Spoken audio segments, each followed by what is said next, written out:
Mhm.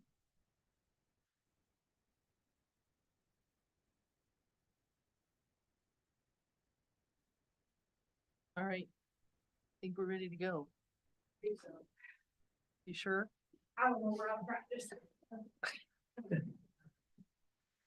Alrighty. I am going to call the Moab City Council meeting to order on March 25th at 5:32 p.m. And we'll start with the Pledge of Allegiance, and Mark's going to lead us in the pledge. Pledge allegiance to the flag of the United States of America and to the republic for which it stands, one nation, under God, indivisible, with liberty and justice for all. Thank you, Mark. First item on our agenda is our workshop to kind of review and update the strategic plan and get feedback from you all. I know Michael's worked really hard, and Alexi, to kind of make the pillars a little bit more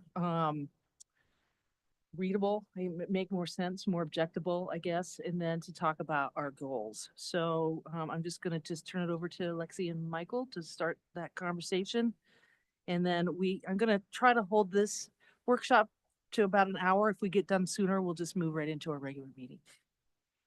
Okay, thank you. So I'm just bringing a presentation right now, but as I'm getting ready for that, just kind of go over where we are, what we've done, how we get to where we are right now. So Alexi and I are going to talk to you today about the strategic plan. We're just going to give you an update of what we've done since we've met last. And honestly, I don't even remember the dates, but we met for strategic plan in January and talked about all of these pillars, talked about a lot of different things. And we told you we'd go back and do some reorganizing and maybe kind of see if we can consolidate some things and maybe rewrite some things as well. And we're here today to talk about what we've done so far, where we are in the process, and what it looks like going forward.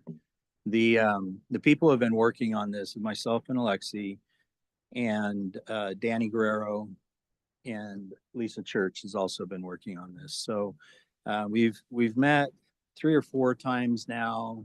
We've had assignments on our own, and I think we're getting pretty close. But as you see, as we go through the presentation, there's still a little bit more to do. But I will turn it over to Lexi. Sure. All right. So where we're starting here is with the pillars. Those came out of the visioning process that the city went through. And one of the things that we wanted to do with this was take these pillars, which were values or important items that the community had brought forth in that visioning process, into the strategic plan as more actionable goals. So moving from workforce housing or affordability and equity that are more like titles or headings, and then shifting them over to more goal language. Okay, so this is how that part of it is going, where we have on the left the original headings or pillars from the visioning process. And then on the right, we have revised language to describe those goals, plus tourism trajectory, economic diversification, and workforce housing are combined there and to promote accessible and affordable housing options for all. And then at the bottom, we have the additional pillar for enhanced community preparedness and resilience, which we discussed through the strategic planning process. So we end up with the same number of goals, but also goals that have more of a understandable read for the first time, like what are we actually trying to do with it? And then it also fits well into trying to categorize all of the objectives under those goals into what we're trying to achieve. Okay, next. Oh, any questions on that? I think the mayor shared these with you when you were meeting, but I think these are pretty, I think this is moving more towards where we're trying to get to. Now, we should also have a little bit of sub information that goes with this. What does foster a distinct and resilient economy mean? And we'll produce those as we go forward and move on. But we think that, like Alexi said, we think these make more sense. They're more readable. You don't need to know the background to one of these to see what we're trying to do. That's the goal. And no, what happened before was the pillars were set up, and these are great pillars. Workforce housing is a great pillar, but you can't tell by reading that what we're trying to do here. So going to promoting accessible and affordable housing options for all, I think is very clear and it's getting closer to what we're trying to portray.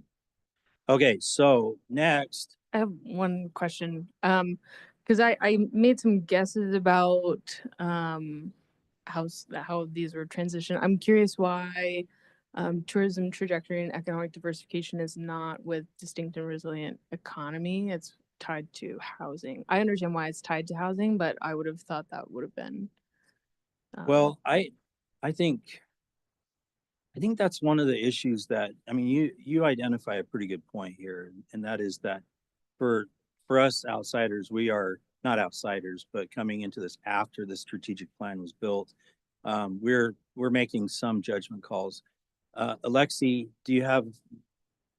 Yeah, I think also some of these didn't fit, like when we looked at the objectives under those specific goals, they didn't necessarily fit all into one category. So I think it might actually be misplaced. mhm, Affordability and equity and workforce housing were supposed to be the two on that led to promote accessibility and affordability, because I know we had two of them that were pretty much housing pillars, right? mhm. And then the tourism trajectory does go with the top one. I think Top it's two just might be flipped there. Yeah, I And think then, it just got flipped. That's all it was. also some of the objectives in the combined ones ended up being kind of under a different heading as we were looking at where they fit as well. So that will come later. I don't think we get that detailed today. They're not lost, but some of them were reorganized a little. Thanks. I think everything else lines up. I'm pretty sure on that. Yeah. Okay. Yeah. Cool. Okay. It's all still draft, as I'll remind you on every page. This is Totally. making some assumptions here. So I came up with some goals, and I went ahead and did this, and then I presented them to the group. I've talked to the mayor about these as well to see if these were pretty much relative to what everybody else remembered coming from the strategic planning process. Now, these are just top 5 goals. These are the 5 things that I pulled from the strategic planning process. I think that, in my opinion, the council wants to get out there in front of everybody, let them know that these are our priorities coming up for this coming year. Now, you could make 10 if you wanted to. You could do 2 if you wanted to. You can do this however you want, but these are the 5 that I pulled out. So using the new goal categories, the overarching goals, enhance community preparedness and resilience.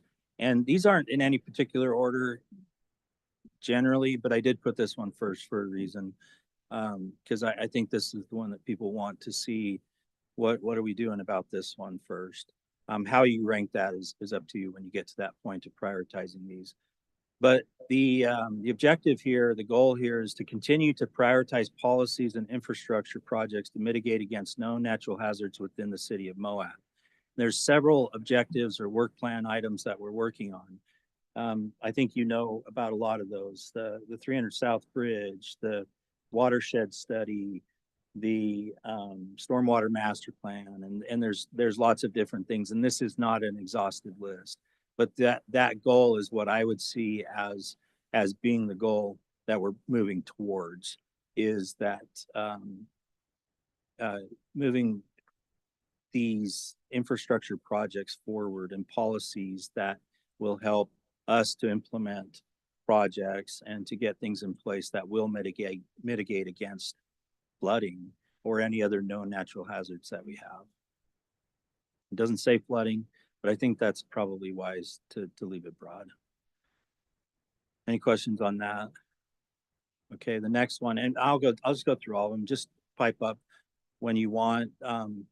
We are supposed to have a discussion. If you'd like to have a discussion, I'll go through these. If you have something to say, just jump in, or else we can stop at the end and we can talk about them. So the next category is protect, preserve, and enhance Moab's resources and public assets. Now, this one, this one is, kind of gone back and forth on this one, but I think we changed it from natural resources to resources. Because natural resources is more conducive to BLM, Forest Service, National Park Service, but we're within an urban environment. This is an urban city. And, but we do have resources within the city. So we changed it to that. That's, one thing that we could talk about if you'd like. The goal is to advance plans and construction projects that implement and support safe and desirable active transportation options for community members and visitors to the city of Moab. Now, that's not the only goal. We should be looking at this a little bit differently. Look at the goal first, and then what category it falls under is really what it is. So, and when we're done with these 5, you'll be able to see that there is at least one goal in each one of the categories, and some ones that are in multiple categories. So this one is all about the downtown and continuing to move that project forward. I could have written a goal that just said move the sidewalk project forward, and I think that would have been responsive to what the council was talking about. But I think it's broader than that, and there's more to do, and it's more about a long-term goal of having desirable active transportation options for the community. So that's why I wrote it that way.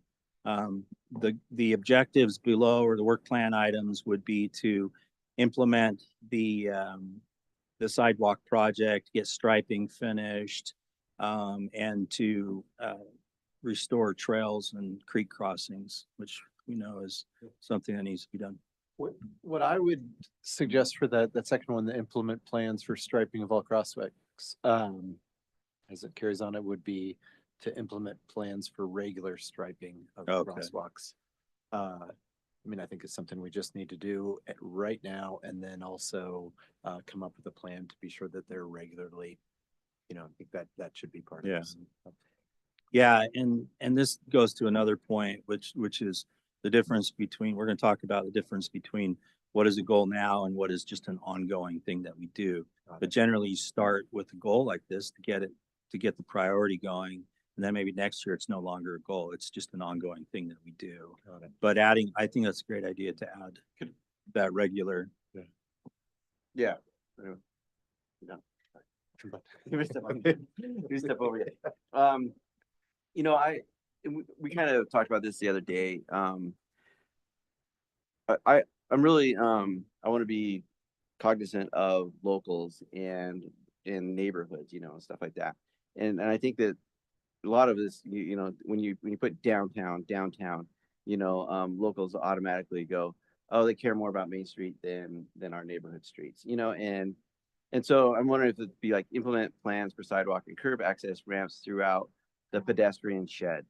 For Yeah. town, and just get rid of down. And we talked about this, like trying, as we get into the next part of the meeting and stuff, I want Moab locals to realize that we're working hard towards fixing the sidewalks in neighborhoods as well. Great. I think that sounds great. I think we change it to town, so it's like clear we're talking about the entire town and not just down. Throughout the Moab City pedestrian shed. Or something. Yeah. I think that sounds great. In reality, there's a lot of pedestrian sheds. There's the downtown, but not everybody walks to the downtown. There's the parks, there's other things going on. So I think that'd probably be more accurate anyways, so. I have one more. Explore options to extend and restore trails and creek crossings throughout existing city greenways. Explore options to extend, connect, and restore. Okay. And probably existing might be an issue too, if you're saying extend. Well, that's separate, right? The existing greenways, Mhm. then the pathways. But not just, I think, if I get your point correctly, it's to not just keep it within the existing greenways, but to potentially extend. Sure. as well. Yeah. Okay. All right. Well, that's a great one too. We'll make those changes. We still have some modifying on all of these to do, but your comments are greatly appreciated. It helps us to make sure we're keeping on the right And track. this is what you're looking for, Michael? These Absolutely. Comments are okay? Oh, absolutely. Or any additions too Okay. that you want to add. Yeah. Yeah, I think all these are great. and questions as well. So the next one, I'll just start with the goal, which is implement suggested improvements to the downtown Moab. This one is for the downtown, but to the downtown Main Street corridor consistent with the road safety audit and the Main Street master plan. Now, this one could become part of the other one, but really it's not just about bulb outs and crosswalks and things like that. There's a lot more in the downtown master plan than just that. We've been focusing on the infrastructure, pedestrian safety, things like that. But this one is more specific to the downtown. This one has economic aspects to it. It has enhancing our resources and assets, and also has safety involved with it. It could also go to that other category where we're talking about connecting citizens and things like that. So this one hits a lot, and it definitely is specific to the downtown. Is there another one? Is there another pillar that talks about, like, could you move everything from that last slide onto this one and then make that last slide more everything but downtown? Because you have like sidewalk improvements, sidewalk improvements on the other one, so make one.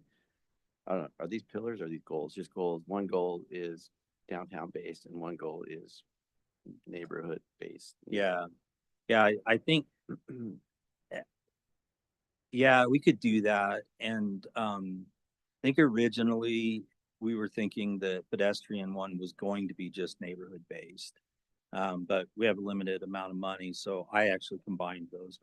But we're splitting those out, right? So I think what you're saying we could do, and take the downtown sidewalks off of the other one, make it specific to neighborhoods, neighborhood centric, and this one is downtown centric. Yeah, okay. Yeah, we can definitely do that.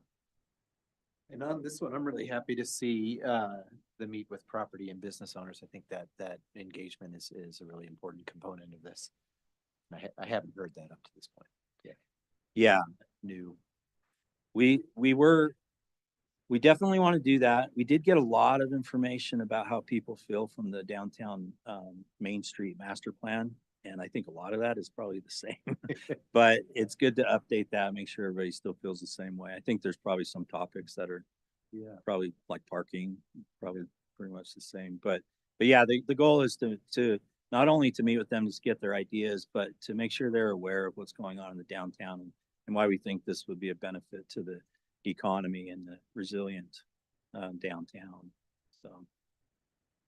Then I would maybe consider also adding wayfinding either to this one or For both. to both probably, yeah.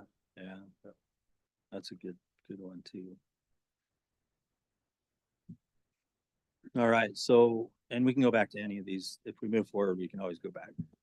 The next one is to execute plans to leverage the Walnut Lane property asset to promote affordable housing opportunities and support community growth and equitable housing choices for all. So this one, we kind of know what's going on with this one. I don't know if it changes the fact that it's still a goal, but I think we've changed this from being really specific about building a specific development at Walnut Lane to using that asset to promote affordable housing, which could be a development. It could be a lot of different things. But the RFP at this moment, we haven't brought that back to you. That's on hold just for a little bit. I guess the question is, do you want to continue this as one of the top 5 or, okay. Good. All right, and then the number 5, again, no particular order, except maybe number 1 in my opinion. Plan, fund, and implement master plans and small area plans to enhance Moab's infrastructure.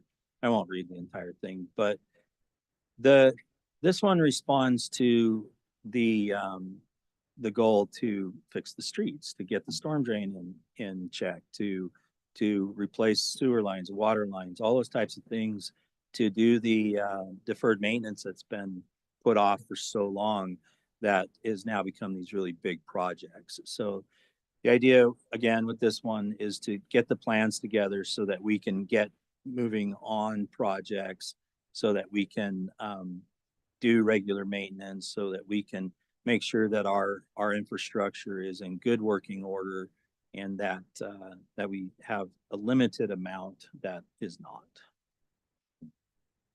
And that goes again from everything: streets, curb and gutter, stormwater systems, all the way to parks. Aquatic Center, yeah. Yeah, aquatic center facilities, all the way down the line, yeah. And that one's under protect, preserve, and enhance Moab's resources and public assets. So the one that didn't show up as one of the pillars, or whatever you want to call them, for these goals was, and I'll have to go back to read it, because it's the achieve practical, accountable, and responsive governance. And this is the leadership and decision making. All of these go to that point. I think every single one of these goes to that point. So I think we've covered all of these within here. When I talked about the sidewalks, foster community health, well-being, and safety, that goes in that one as well. And when we talked about, obviously, with housing, where that fits, the resilient economy, there's several things that go to that. Even the neighborhood sidewalks, it's not all about the downtown, but having parking on these streets here, and parking potentially overflowing even further east, having sidewalks that lead to the downtown is going to be important, not just for the residents, but for the people who are visiting town. So we think these 5 are pretty representative of the conversations that we had in the strategic plan. Again, we can add more to them. You don't have to stop at 5. You can do as many as you want, but the hierarchy would be that we have those overarching goals, which were the pillars before, and then we have these goals that we will then have objectives underneath, and then work plan items underneath that. The work plan items have not been developed yet, but once these are adopted, staff will get together and we'll develop those work plan items. How do we accomplish these objectives that we're trying to get to? What are the steps that we need to take to? And it's more the day-to-day operational things of how to get from point A to Z to finish this thing. So the next thing I was going to talk about was the sorting buckets. And the last thing I'm going to show you is how many there are, but I'll just give you a preview. There's 53 of these objectives, if you will. And those objectives fall into all the different pillars and goal categories that we've talked about from the former plan, the current plan, actually. And so we've been working on sorting those out, and we've just kind of landed on these 4 buckets. And that's the ones that are finished. They've been completed. We can cross them off because they're done. The modify / continue, those are the ones that may just need a little bit of a rewrite, reorganization, maybe put them in the right category, but continue these things for sure. Ongoing are the things that at the time, that's why I brought this up earlier, was at the time, we need something that says, make this a goal, make this happen. But as it happens, maybe the second year or the third year, it just becomes something that's ongoing. And it's just part of our normal routine, and we just keep doing that. And we don't necessarily need a goal to remind us, because it's just part of the way we function now. And then there is the remove category. And the remove category has a lot of it is just redundancy, to be honest with you. There's a lot of redundancy in the plan. There's some things that are no longer valid, and we can talk about that at another time when we bring all of these items back. There are things that have been made obsolete because of new state code or other things that are going on. So those are all things that we're going to remove. I don't think there's any that we were just like, this is a dumb one, let's just get rid of it. They're either redundant where they're already being covered somewhere else, they're no longer valid, or no longer valid for a number of reasons. And that could just be state code has changed. And it's no longer something that we do in the state of Utah. It could be that policy at the city has changed as well. And things have shifted and it's no longer a priority too. These are all decisions that you'll get to make. We are just putting these in buckets so that we can make recommendations to you. So I'm going to go over a couple of these just to outline kind of how we're going through these. Remember, there's 53 of these. So this one falls under environmental stewardship. That's the old pillar. The goal that's under environmental stewardship is protect, preserve, and enhance Moab's resources and public assets. That sounds like our goal, actually. I think that's our goal. The other one wasn't that good. I'm just kidding. But so that it basically falls under assets, protecting assets. The sub goal, and this is the one I'm trying to get to, this is the one we're talking about, is Mill Creek corridor planning and investment. Now, that one, this is an example of how somebody who knows this plan and who was there when it was created knows exactly what that means. That could mean, but to somebody who doesn't, that could mean a lot of different things. So as we're looking at this, we're saying, okay, what does this mean? We're pretty confident that what this means is to continue to enhance the Mill Creek corridor, especially the pedestrian access. But I'll get to that. So going forward, the new strategic planning goal that we would propose is the one that was actually mentioned above as well, which is protect, preserve, and enhance Moab's resources and public assets. It also fits under foster community health, well-being, and safety.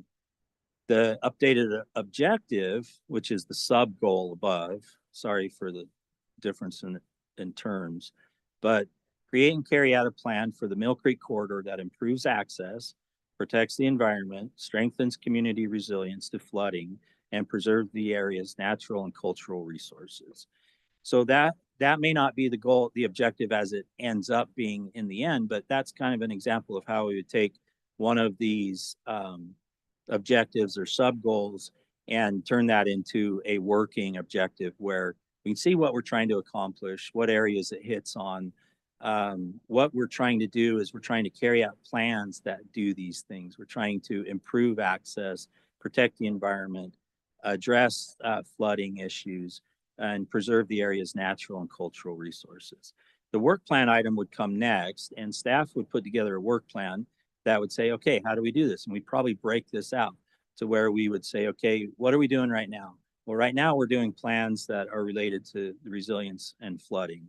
We've got several of those going on. Let's put those on the list. Let's put a timeline to those. Let's assign a person who's responsible for that. And then let's move to the next one. And so that we're addressing all of these things. What are we going to do about access? Are there access issues right now? We know that there are some access issues, like you can't go under 300 South right now. Comment. Yeah. I think we need to be clear of what part of the Mill Creek corridor we're talking about. Because I Yeah. know in the past there was some discussion about what's happening above, up in Powerhouse area that's not in the city's jurisdiction. And so I think we need to be clear that we're talking about the Mill Creek corridor within city limits. Yeah, and that definitely we can put that in there. There's a couple other ways we could do that too, but I get the point, and I think that we can make that change to make it clear. And we're only talking about the urban area, the part that's within the city. And anyway, so that's kind of how the work plan would happen, is we would split that up and we'd come up with several work plan items to accomplish an objective like this. So are you guys good with the staff coming up with their own work plans as opposed to us doing that? I kind of think in our conversations, we felt like it was, it really wasn't your responsibility to come up with what Michael wants his staff to do. And so I think our previous strategic plan was really more focused on what staff was going to be doing. A lot of it was. And so we want to take that out. Are you guys comfortable with that? I think they know best how to achieve the objectives that we set out. Good. So I think that's the key, is you do set the objectives, which gives me my work plan, and then working with staff gives us the work plan of how to accomplish that. for me, like, I kind of look at it and I go, environmental stewardship is the old pillar, the one that we came up with a few years ago. And Well, the community came up the with that. community, yeah. But is that, was that goal, reclaiming, the flood losses, or was it more like, hey, we want to have a bunch of charging stations, or we want to have, good recycling in town. We want to have this. Was that, or am I off base, which I probably am, as to what like that pillar originally was and what it has morphed into now. Are you worried about that we're diverging from? the Well, I was original worrying that, intent like, of the yeah, community, or- the community wanted this environmental stewardship pillar, which was, we're gonna have, recycling or, I don't know, electric vehicles, or more charging stations, more accessibility, stuff where, modifying kind of this is like, hey, we're cleaning up from past floods and making it so that the floodwaters go better, or flow better through town, and stuff. Yeah.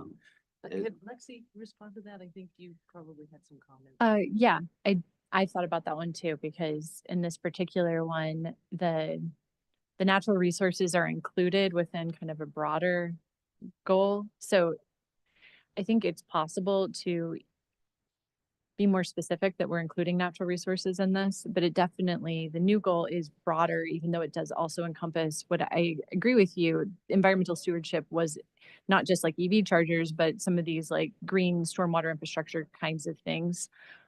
So the goal did broaden to include environmental stewardship and maybe stewardship over other kinds of assets. Yeah. And there are 53 of these. So So it might be in another. so I know that we do have several of the things that you brought up specifically that we're talking about combining into a goal that has to do with the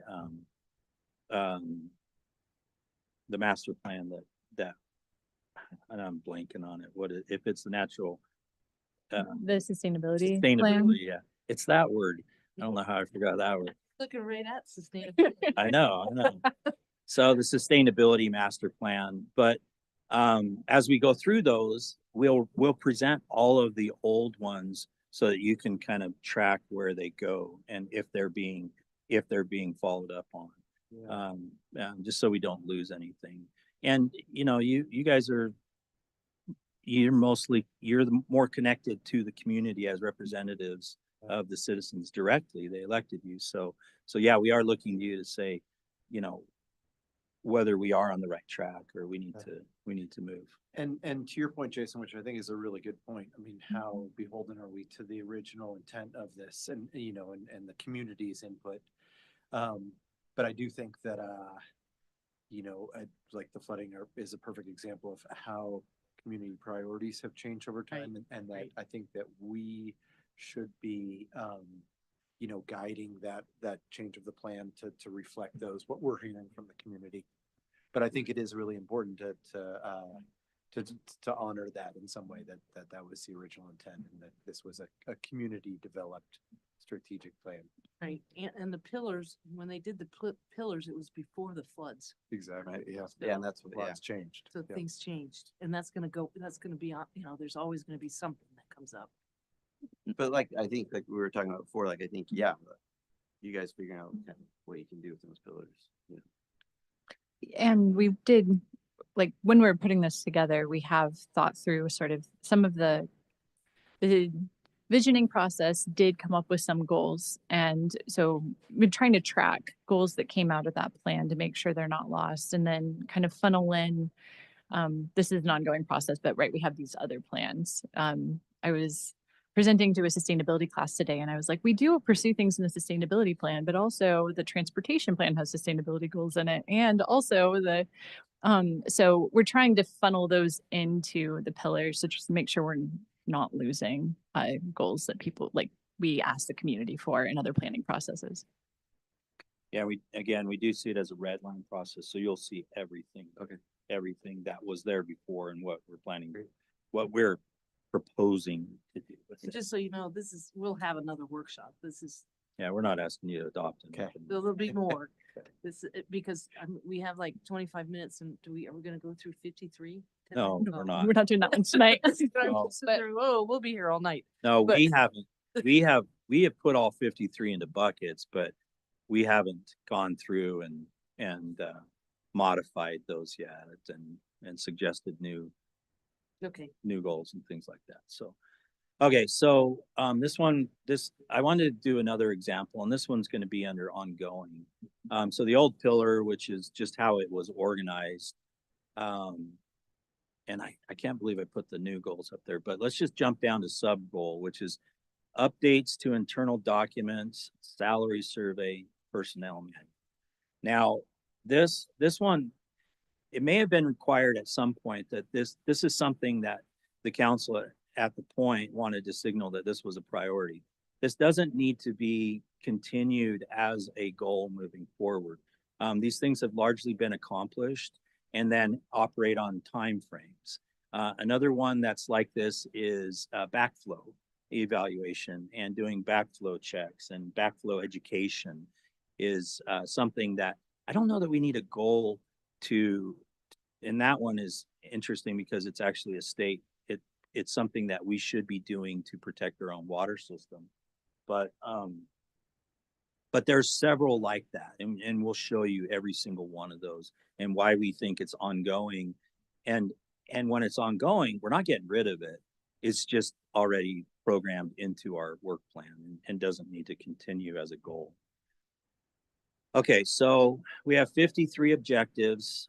Four of them have been finished, and I won't go over those, but they're the biggest and hardest ones I can tell you. So that was a big accomplishment.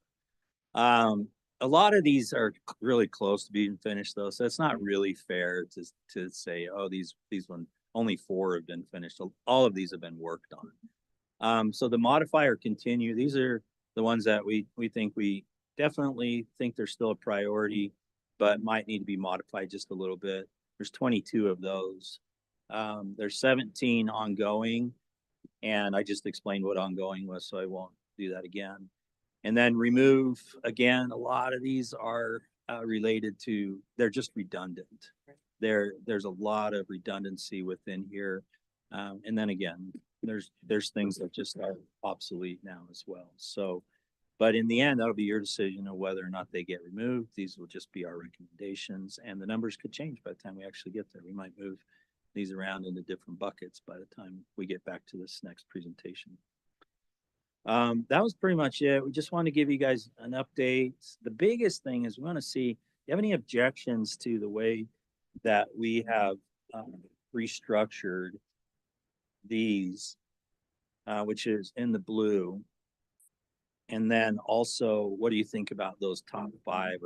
Are we hitting the mark here? Are we missing anything? Is there anything you want us to focus on and bring back as far as the higher level goals? Yeah, so that's what we wanted to get from you today. I like turning these into goal statements, and then having sub goals underneath that. Like, I think that is how you get both like kind of Mill Creek response, but also EV chargers as different sub goals. I'm super supportive of actually using this as a live plan. I think sticking to the pillars as they were originally identified, but giving more language and updating them as we continue to go is a good approach. So I support that. I would kind of, based on your comment, I think I made this at strategic planning too. I would love ties to our other plans, because those are also kind of the same. So if there are specific goals, like if this is, we're talking about Mill Creek and that's in the Bowen Collins study, we have a tie into that so we can reference that, or sustainability plan or something. I think that's my biggest comment. I think I'll certainly have more comments when we actually get into reviewing the plan, but yeah, I like this structure a lot. I think it'll be helpful. Yeah, I think that's a really good point because, we've heard from the community a lot. All you guys do is plan And so I think it's a really good idea for us to show, now this, yeah, we did a plan and now this is what we're gonna do with that plan, or how this plan ties into what our goals are. I think that's great. And we should make sure we do that. I guess I am I'm waffling back and forth about whether ongoing goals should continue in a strategic plan. I think some, yes, because it's also an acknowledgement of like actual ongoing tasks for staff. Um, but I think also, I don't know, strategic plan should be future pacing. How, what, I guess, defer to you guys to kind of identify which ones make sense as ongoing strategic planning goals versus what is acknowledgement of just like ongoing regular tasks for staff, kind of like crosswalk plan, implementation plan versus maintenance. How to distinguish that. How many ongoing did you? There were, what did I say, 17? 17. Yeah. Yeah, and ultimately, you'll be able to look at those and tell us what you think, and make the decision. But I've used the example before. If it gets down to the point where it's like, open up City Hall every day and turn on the lights, that doesn't need to be a goal. But but if it's something that wasn't done before and may seem kind of menial, it may seem something that maybe seems like it should be a work plan item, but you're making a point because it wasn't done before, then those are the kinds of things that that maybe you want to keep in, but for how long? Until they become ongoing, until they become part of the work plan. It's really up to you how you want to do that. And a lot of the strategic plan, or some of the strategic plan, is kind of signaling it, or maybe all of it is, because you're telling the community what the priorities are for the city council. And the community is looking at those and seeing if they line up with what they think. So really, we're looking to you to say which ones you think need to be those. And there might be some that we think are ongoing that should just be modified and stay in there. But we'll present them all. And some ongoing things may change too, based on something that happens that's unexpected. Maybe. Yeah. I mean, I kind of want to see what they are. I think that'll be really helpful. Some of them had to do with budget too. Right. Kind of goes with it's the same thing, but we've never budgeted for it before. So getting it on the strategic plan is kind of a little bit of a win. Say it's on the strategic plan. Now, definitely need to budget for it, so. Right. Right. Because that's the strategic plan is tied to the budget, right? And it gives direction to staff on what to be budgeted for. So. And that might have been the backflow one. Backflow might have never been a priority before. It might have been something that there were no resources to actually do it. And getting it on here made the argument to put it in the budget, which then gave the resources to move it forward. What else?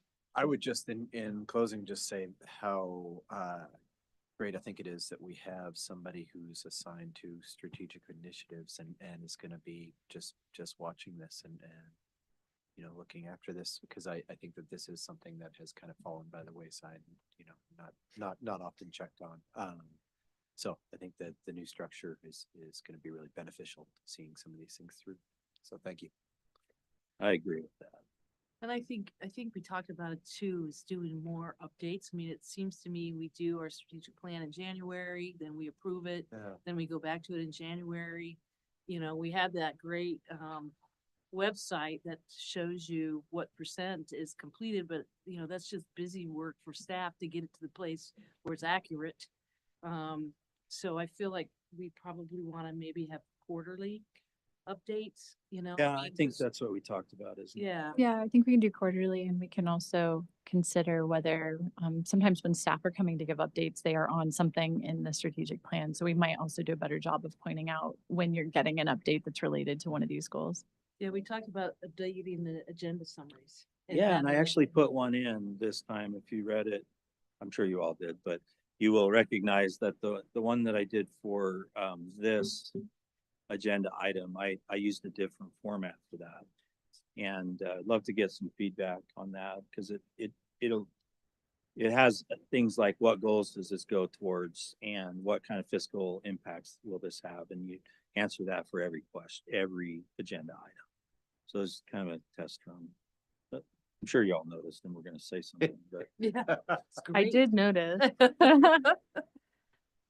but yeah, Alexi and I are gonna work on that and trying to get those uniforms so you can expect to see the same questions answered in every background.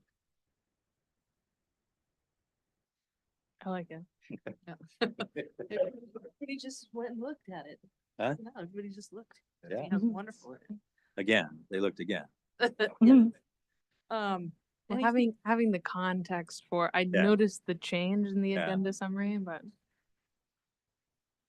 appreciate the explanation. I'll give you a heads up. next Yeah, time. everybody just, yeah, no, I mean, we've been talking about this for a couple months Yeah. now, so And I just Glad to threw it in see there. I the- didn't say anything. to see if anybody noticed. We Yeah. all noticed. No, I didn't didn't throw it in there to see if everyone noticed. It's aerial I- fun. I Don't threw it say- in there. because- Let's Okay. Yeah. Well, one thing I think we should also add in here maybe is, oh, you have that conformance with adopted plans. Yeah. That's great. That's really good. Yeah. My link didn't work. Any other questions or comments for Alexi or Michael about the strategic plan? When do we plan to see when are you planning for us to see the next iteration? Well, our group needs to get back together and put a timeline together for those 53 items, really. The last time we met, we went through all 53 and we sorted them into buckets. I keep wanting to say sorting hat. We use the sorting hat. I wish know. we had. Yeah, but, so the next thing we need to do, we've assigned each of the 53 items to one of us four. And now we need to go and write modify some goals and make suggestions of where to put the other ones, what to do with the ongoing ones. I think our plan is to approve the strategic plan in June, Yeah, or at the same time we're approving the budget. So my sense is it would be great to have the next workshop early May, end of April. yeah, That sound good to you guys? we can definitely do that. Okay, great. Anything else, council? I'll probably have some housing stuff I want to throw in there, but Yeah, I thought about that. When I we'll get there. thought about the same. Yeah, okay. So I Thank- guess actually maybe a question for us, if we have other things that have come up since January that would be strategic goals for us or sub goals or things that we're thinking about, what kind of process? Give Just it to share these that with you two, guys yeah. or? Yeah, I think that's great, just so everybody knows to do that. And we'll put those in a category that says these came in after strategic planning. So to make sure that the entire group all together gets to talk about them and we don't just kind of shuffle them into the whole strategic plan. Great. Okay, thank you. Thanks. Yeah, thank you. Thanks, Lexi. Okay. Moving on, to public comments. Oh, I forgot. Before we move on to public comments, we'd had the workshop. We're moving into our regular council meeting. I need a motion to amend the agenda to remove item 7.3 from the agenda. And we're not gonna go into the reason why specifically, but it's due to some issues with the NRCS and the process became a little bit more complicated this year with the federal government. So we need to remove that item from the agenda. We're not ready to award a contract. So if I could have a motion to amend the agenda to remove item 7.3, that would be great. I can make a motion to amend the agenda and remove item 7.3.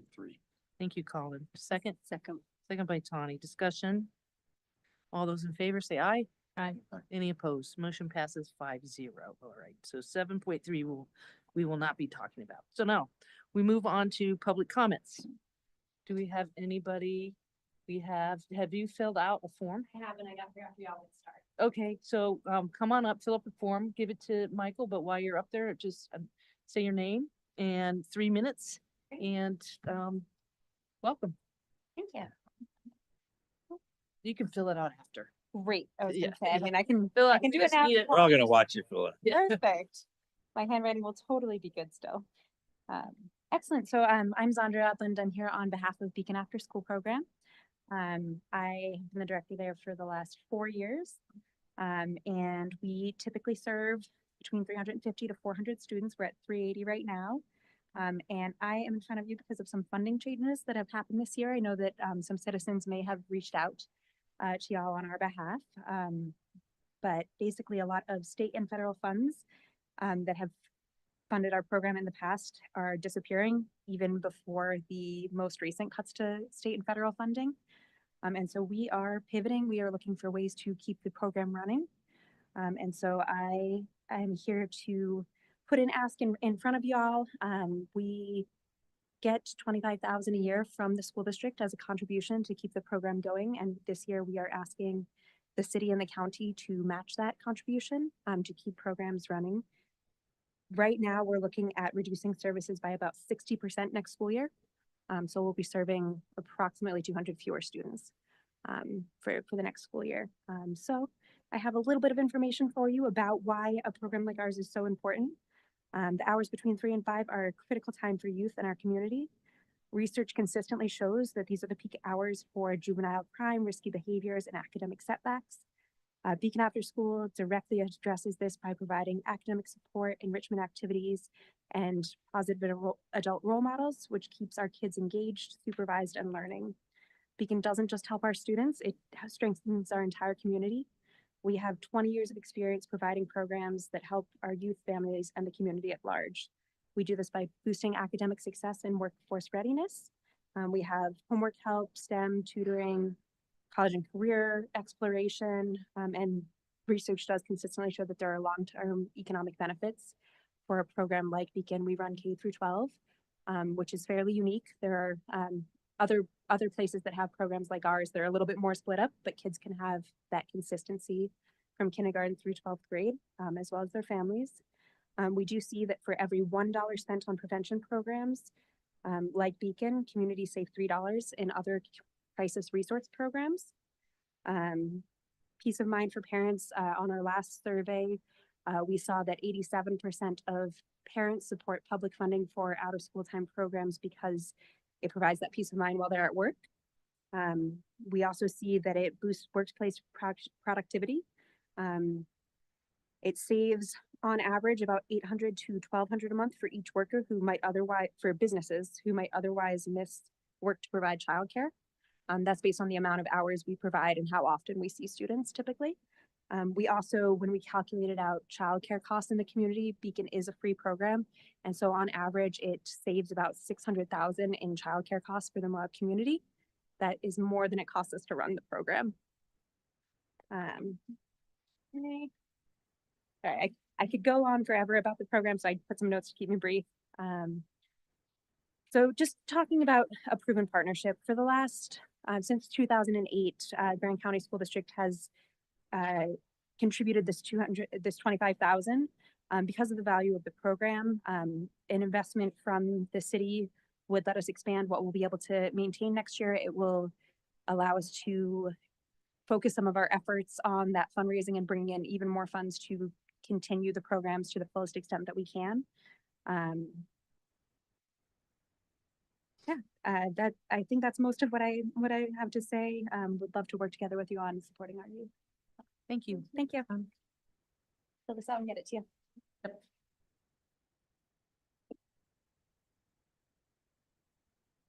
Anybody else from the public that would like to speak? All right, moving on to our next presentation on sidewalks. Alexi. I know that Jason and Colin have also met to, and there's going to be an update to the map, right, Michael?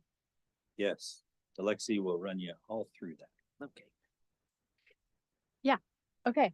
Our sustainability vista, who you've seen before at these meetings, first council presentation is going to be joining me today and has done a ton of work on helping us put together this map and doing a lot to work through learning GIS and getting everything in front of us. Get the presentation. So what we've been working on is putting together a number of studies that we have. There was a 2017 ADA self audit that Mark worked on. It was never approved, but we have a full draft and map, and I identified locations where our sidewalks could be improved. We have the road safety audit that happened last summer. And then we also have comments from city council members, staff, the public. And we tried to put a lot of those things that were happening in like the central area of Moab into one map. And then that's a good place for us to start chipping away at these projects.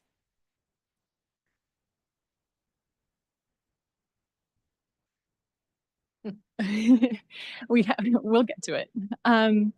I guess the other part that we can say about some of these things is that the budget that's available was 350,000 in this fiscal year. That's going to be divided between downtown and also the surrounding neighborhoods, kind of that central Moab area, at least in this first year, in order to be able to try to distribute funds between some of these hot spots where we have a lot of pedestrian traffic, and then also places that out from that are commonly walked by locals and visitors alike. Do we have a map yet? Should we use my computer? Okay. This happens all the time. Yeah. No, it's not Zoom. It's not on Zoom.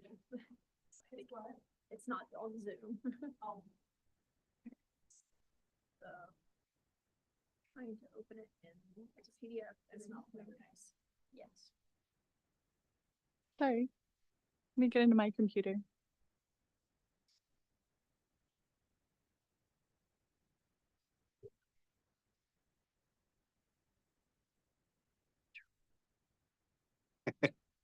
Want this on the record? It's Councilman Topper's fault. What's that? Your fault. We had to change the map. Let the record show.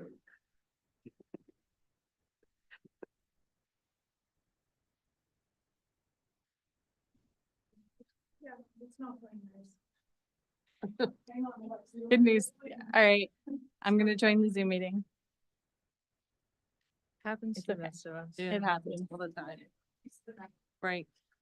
Get it out of the way. It's first presentation. Yeah, right. Don't have to worry about it. Right, exactly. You won't have to worry about this after that. Oh, Yeah. we're all- We're easygoing.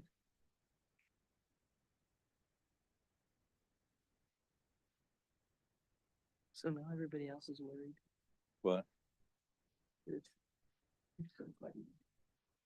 Oh, they're about their Yeah, computers. everybody's like, we better check. Wait, Where ours work.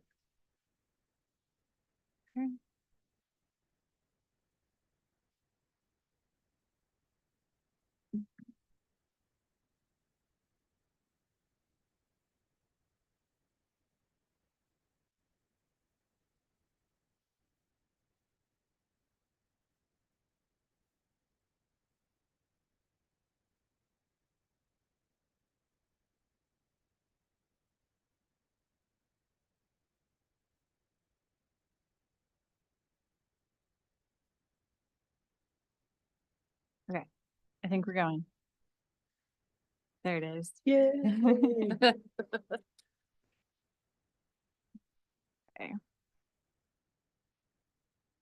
All right.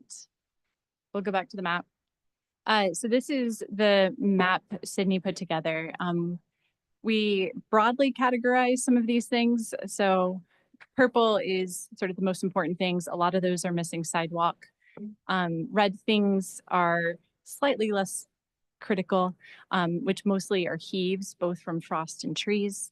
And then in orange, things that are cracked, damaged panels, things like that on the sidewalk. And then the yellow ones are holes. And I'm going to get into examples of each of these things. The way we are also prioritizing those is on Main Street, looking north and south from center. And then that portion of the funding is going to be 200,000 is what we're currently looking at. And then using the rest of it for streets east and west of Main Street. As it turns out, we were doing some tentative budget work And it looks like some of the fixes out on those neighborhood streets are going to be more expensive than Moab. So we're probably not going to get too far away from Main Street just because we have a number of issues close by. Okay, and then we're going to go through and some photos of what the different issues look like. So starting with heaves, this one kind of looks nicer than it is, but it's been shaved down, and you've probably seen these around town where the sidewalk's been pushed up. In some cases, it's been shaved down to the point that there's almost nothing left. So those are some of the higher priority issues because they cause difficulty for like walking across the sidewalk if you're not paying attention, looking down. And then moving down from there, we talked about broken and missing sidewalk pieces. So we have some of these, a lot of these combinations are kind of mixed, right? In this case, it's possible that tree is causing our broken sidewalk. And it looks like it is also heaved. So we have a number of issues sometimes converging in particular areas with these issues. Then damaged curbs, you can find these sort of around town. In some places it's worse than others, trying to get those fixed. And then holes that are left by removed city infrastructure. These are a couple examples. In some cases, it's trees that have been removed in the past or tree stumps. Some cases it looks like they might have been more like physical, metal poles for lights or other types of infrastructure. In these cases, it's kind of a void. Sometimes we can see holes. Sometimes there's more of a divot there. So those were categorized all together in one category. They're relatively small, and it will kind of depend once we get into the bids whether we're replacing entire panels or just kind of cutting around an obstacle and filling that area. Fragments, spalling. This is like these kind of chip surfaces. In some places it's more extreme than others. The minor spalling wasn't considered a high priority, but in the more extreme cases with the really uneven surface, those would be higher priority. And then these unpaved sidewalk extensions or voids, there are sections of sidewalk that are surrounded by pavement. They don't have trees or landscaping or anything in them. It's clear people are using them as sidewalks. And we don't have irrigation there, so it's not like we can just add landscaping. So some of these were also priorities, especially when they're, let's say, next to an intersection, pedestrians are crossing around there, to just go ahead and pave them and give people a little more space to walk. I also wanted to give you a heads up that some of these things, we were looking at the tree heaves, some of them could involve tree removals. We don't know which ones yet. Our plan is to zero in more on which projects are going to be available or most likely to proceed through this project, to get an arborist out to look at those trees, see if we have any mitigation that is possible. But in some cases, in order to have a sidewalk there, we may have to remove trees. We plan to replant trees where we have space and irrigation, but there are some areas in town where we have really small tree wells that probably wouldn't support a tree and we don't have irrigation. And in those areas, they're more likely to be paved over. And then in the future, if we decide to, let's say, redesign the sidewalk, we can put in a tree well that's sized to support a tree and irrigation at that point. And that would be when we could include more landscaping in those areas. Okay, timeline from here. We expect to be able to put this out for bids relatively soon, 6 to 8 weeks to receive those. We'll have to consider them. And then we expect to be back here at City Council with bids before or by June. And then we will find out a more specific timeline after we have bids and also a more specific scope of work within all of the things on the map, which ones would be included in this project. But we anticipate it is likely that these things would be done in the construction season over summer into fall. Are there any questions? That's what we have so far.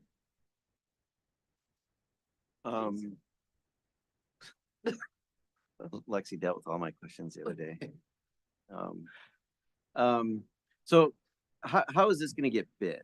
Like we have, so we have like the 350,000 that we have budgeted towards this. And then is that gonna get bid on like a linear feet or like, hey, go as far as you can, with this, what was the kind of consideration? Yeah, we do anticipate it being in like linear square feet. You want to add anything to that, Mark? yeah, we talked about maybe building like a contingency quantities into this. So depending on how bids come out, we can make some of these decisions after the fact. So if somehow bids come in low, we can, spend more or, we essentially with contingency, we would be sort of, creating a buffer that we could work within, I guess is what I should say. And then is that 350,000 part of that budget is that removing trees, removing stumps? Yes. And like in front of like the was it the trading post on like the Dewey's block or the Eddie McStiff's block where there's like a raised kind of gutter up, right next sidewalk. You know what I'm talking about? There's like a raised. Yeah, the above. demo for that. Yeah, Yeah, demo it and all would- that Yeah. stuff. And- We're including demo and tree removal when we do this. Now, they may not be bid out. Some of demo will be bid out probably to the same, but we person who's doing the install, but we expect tree planting to be separate. But yes, this budget would be covering all of those things for Okay. the space that we can cover within this project. So now, and also this budget, we budgeted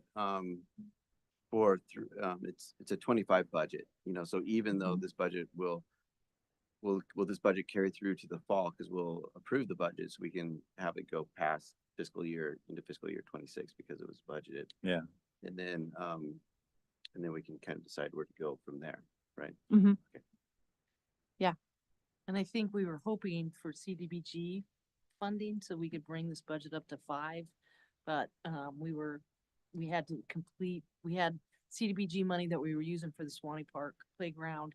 And so I think we had to wait because that we were still using that money. I think our plan is to apply again next year. However, there is some uncertainty about CDBG. So I don't know that we can expect, that'd be great if we do, but I think that's the plan, right? Yes. It is. And unfortunately, we also lost our funding from the Arbor Foundation for trees. Right. So I guess we'll need to be budgeting for that too. Yeah, and that one's a little different. We did start spending money and we are writing a letter. Their Arbor Foundation is trying to fight that, but we're not counting on any of those things right now. Also, I heard that, and I briefly heard about this a while back, that there may be some grants through some Main Street projects through CERTA. Is that Mhm. and I was wondering if anyone or if we had applied for that or if we knew that was and stuff. I know a while back, like a year ago, they having meetings, they had meetings at like 98 Sure, Center yeah. and we. Yeah, that was for something different though. Yeah. That was like Moab Main But- Street. Yeah, like. But in our But- RSA, we did learn that UDOT has some money available for sidewalks. They usually pay for curbs, but they do, if you're talking about, actually, sorry about that. Yes, they do have money to pay for sidewalks. That's a different grant or funding program. They will potentially pay for curbs on Main Street though. Nice. Yeah, we are looking into that. And then we are looking into options for different parts of the Arbor Day Foundation. USDA, they were our pass-through Arbor Day. So we've been looking at different resources that are available. There are specific kind of funding pots for just planting trees or different like aspects of that. So we're checking that out to see if we can get some funding for different pieces that were just terminated in that grant. I just want to say thank you. Yeah. I'm very appreciative of this and get it going. And to add or get some clarification to Jason's previous comment, this $350,000 is in this year's budget, the budget that we're working on right now. And so this project can start immediately, but I think that as a council and I think if we're excited to continue this on, we need to prioritize this in the budget that's being worked on right now so that there's another pot of money to just follow into the next part of this project. Yep. Next phase, I guess. Yeah. Well, as you all know, you'll be meeting with Michael to talk about the budget. Be a good opportunity to advocate for that. Great.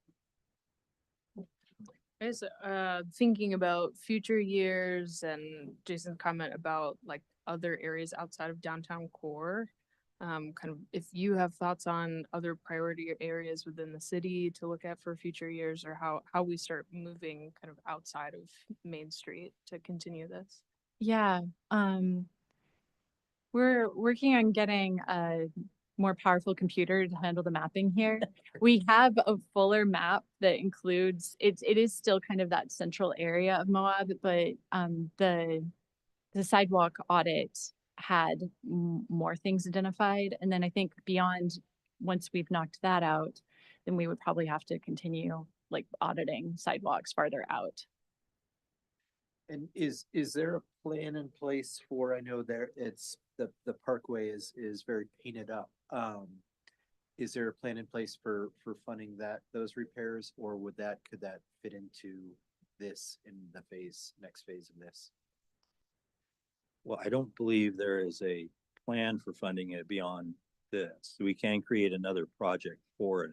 Okay. We saw that there is probably going to be a goal that's recommended that addresses I mean, there already is one, but we would modify one of the goals to address the greenway. But yeah, to answer your question, I don't believe there's a separate project for that, right? Yeah, not right now, but I do believe that was in the sidewalk audit. That It was included? Okay. I think that part of the Mill Creek Parkway was identified in there. So we do have some information in addition to, as you pointed out, there's paint on it. So do we have any plans, and we probably, if we don't, we should probably be thinking about that now, is to alert people downtown that could be impacted by this, and to just even let them know, not everybody's gonna be watching this and reading the TI. And the Moab Sun News. So I think it'd be really important for us to start reaching out to the businesses downtown, the MIC, other places, so that they know that this is happening, because I think they'll be really happy that this is happening, but it'd be great to give them a heads up before we're out there breaking up concrete and doing this. Yeah, We agree. yes, I agree. And Mark and I have already discussed some things that we can put in the RFP to try to mitigate disruption to business. And we'll work with Lisa on the notification plan. Yeah, we definitely don't want to surprise everybody. Plus, we still want the downtown to function. Right. So, Right, exactly. So. Right. Well, I know that I spent some time just, with the local contractor kind of talking about this. And it seemed like we could do quite a bit with that budget that we have, that we were hoping that, we can get. I think we can make it so that a lot of the sidewalks are a lot safer and better. So I'm excited, really excited about this project. Yeah. Super excited. Yeah, we'll say Super thank duper you when it's excited. all done. Yeah. Because we've been talking about this for a while, so thanks you guys for moving this forward, and Yeah. look forward to getting that done, and hopefully our downtown businesses will be happy about it. Great. Okay, well, Visitors will be safe, and our residents too. All right. we'll be thank back you. with updates. Thanks. Thank you. Thank you. All right, we have no department head updates, and I will just move on for a motion to approve the consent agenda, which is the approval of the minutes from February 25th, our regular city council meeting. As you know, we canceled our first meeting in March. And the approval of the bills against the city of Moab in the amount of $1,973,737.20. If I could have a motion to approve. I'll move to approve the consent agenda. Motion by Tawny. Second, I'll second. second by Caitlin. Discussion, Tawny? No. Caitlin? Nope. Anyone else? All in favor, say aye. Aye. Aye. Any opposed? Motion passes 5-0. Great. All right, Mark, you're up next. Item 7.1. This is a public hearing for the resolution of 01-2025, our first resolution of the year. A resolution adopting the sewer impact fee facilities plan and impact fee analysis 2023 amendment. And I'm going to go ahead and open the public hearing at 6:46, and we'll have a brief presentation before we see if any public would like to comment. This is a plan. The last time we updated the impact fees for sewer was in 2017. So we're a little behind the 8 ball for a lot of reasons, but time for us to look at it now. Okay, we're gonna share the screen here. Oh, I didn't hold that so close. And we'll go over some of those numbers to kind of give everybody a sense for what we're doing here. So actually, can we split the screen between the old and the new? No, we can't.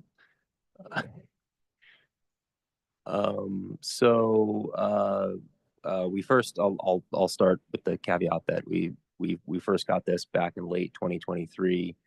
We had some staff shakeups and then we were getting ready to bring it to council last summer, and then other things happened, and so it's kind of gotten knocked down to the bottom of the list several times now. I apologize for that.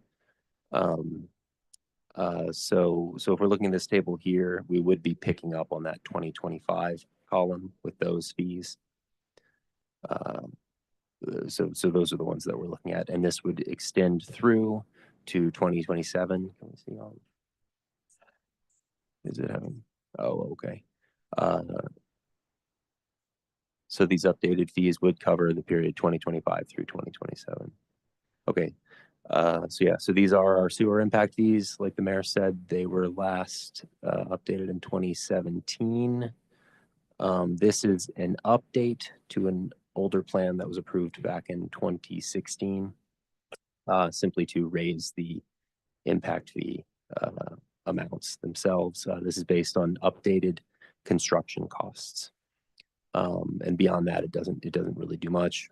We haven't revised the capital projects list or anything like that. So this is simply updating costs, updating fees to reflect construction costs, anticipated construction costs. So for example, just as kind of a baseline, single family that we would be charging right now, if somebody goes to build a new house, their impact fee would be, and I'm sorry, I should have worn my glasses. What does that say, Dina? 15. That's the current one. So if this is approved today in 90 days, when these would go into effect, it will be 3,526 for everybody on the if anybody's watching on YouTube. Just to kind of give you a baseline there, and it's a very long table, so there specific fees for different uses is how we do our sewer impacts. That probably covers just about all of it. Mark, why are the outside of city limits, the fees less than within the city limit? So that is what GWISA customers and San Juan customers would pay in addition to their impact fees. So obviously, everybody has their own sewer systems, but everything ends up in our plant. Mm-hmm. So that's the little bit of the extra fee that they pay that we get. So it's kind of stacked in that way. Yeah. Yeah.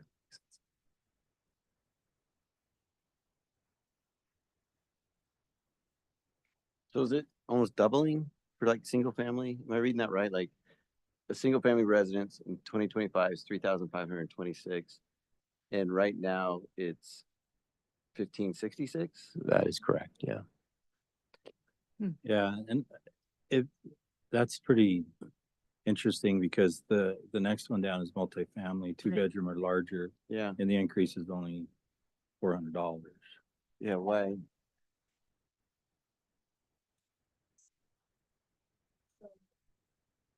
Yes. Oh, that's Yeah. 2 units. Yeah. Okay. Yeah. Okay. Yeah. These tables are admittedly sort of confusing.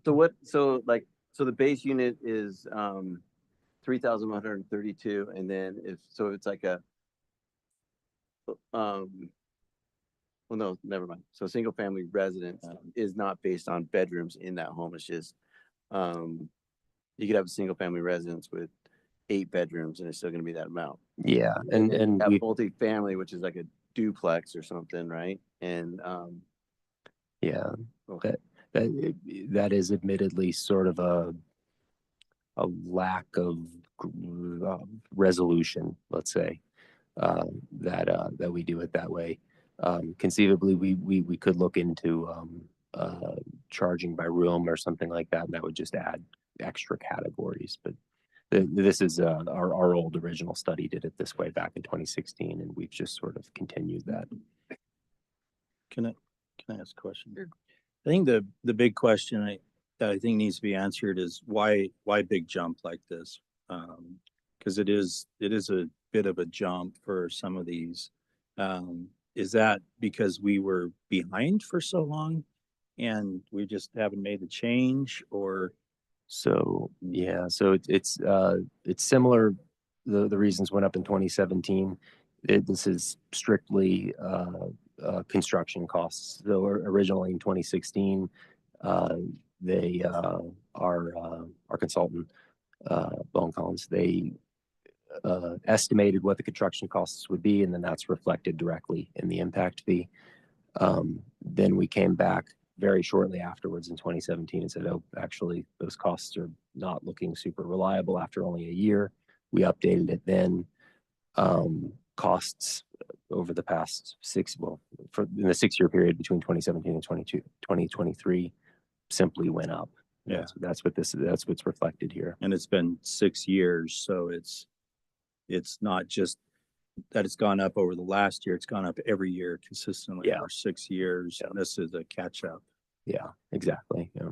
So is it possible for us to make adjustments on an annual basis so it's not such a drastic increase? We would that would require recalculating the whole fee at that point. So, and this is done. I by the think consultant. going forward, the question is, can we get off of a 6-year schedule and do it every year so it's not as drastic? That's I right. think the Oh. answer is yes. Yes, yeah. So actually this will approve the next inclusive of this year, 3 years of increases, 25, 26, and 27. And then we would be, Redo it in 28. yeah, exactly. Yeah. That makes sense. Sorry, I didn't quite understand the question the first go around there. I mean, I know this is going back in time, but any reason why we waited for 6 years to do it again? That's a good question. Assuming that in 27, we should have redone it in 2020 and then 23, and then we understand there was like staffing changes and this was a priority. Sort of the rule of thumb for these sorts of things, I've always been told something on the order of 4, 5, 6 years. We were probably a little late after 6 years. But at the time, I don't think that we were anticipating that costs would climb quite so quickly. And so it was the sort of thing where, we thought they would remain stable for longer and the prices would hold out and we could kind of address it when we needed to. But instead, we saw it shoot up sort of around COVID there. Is this, I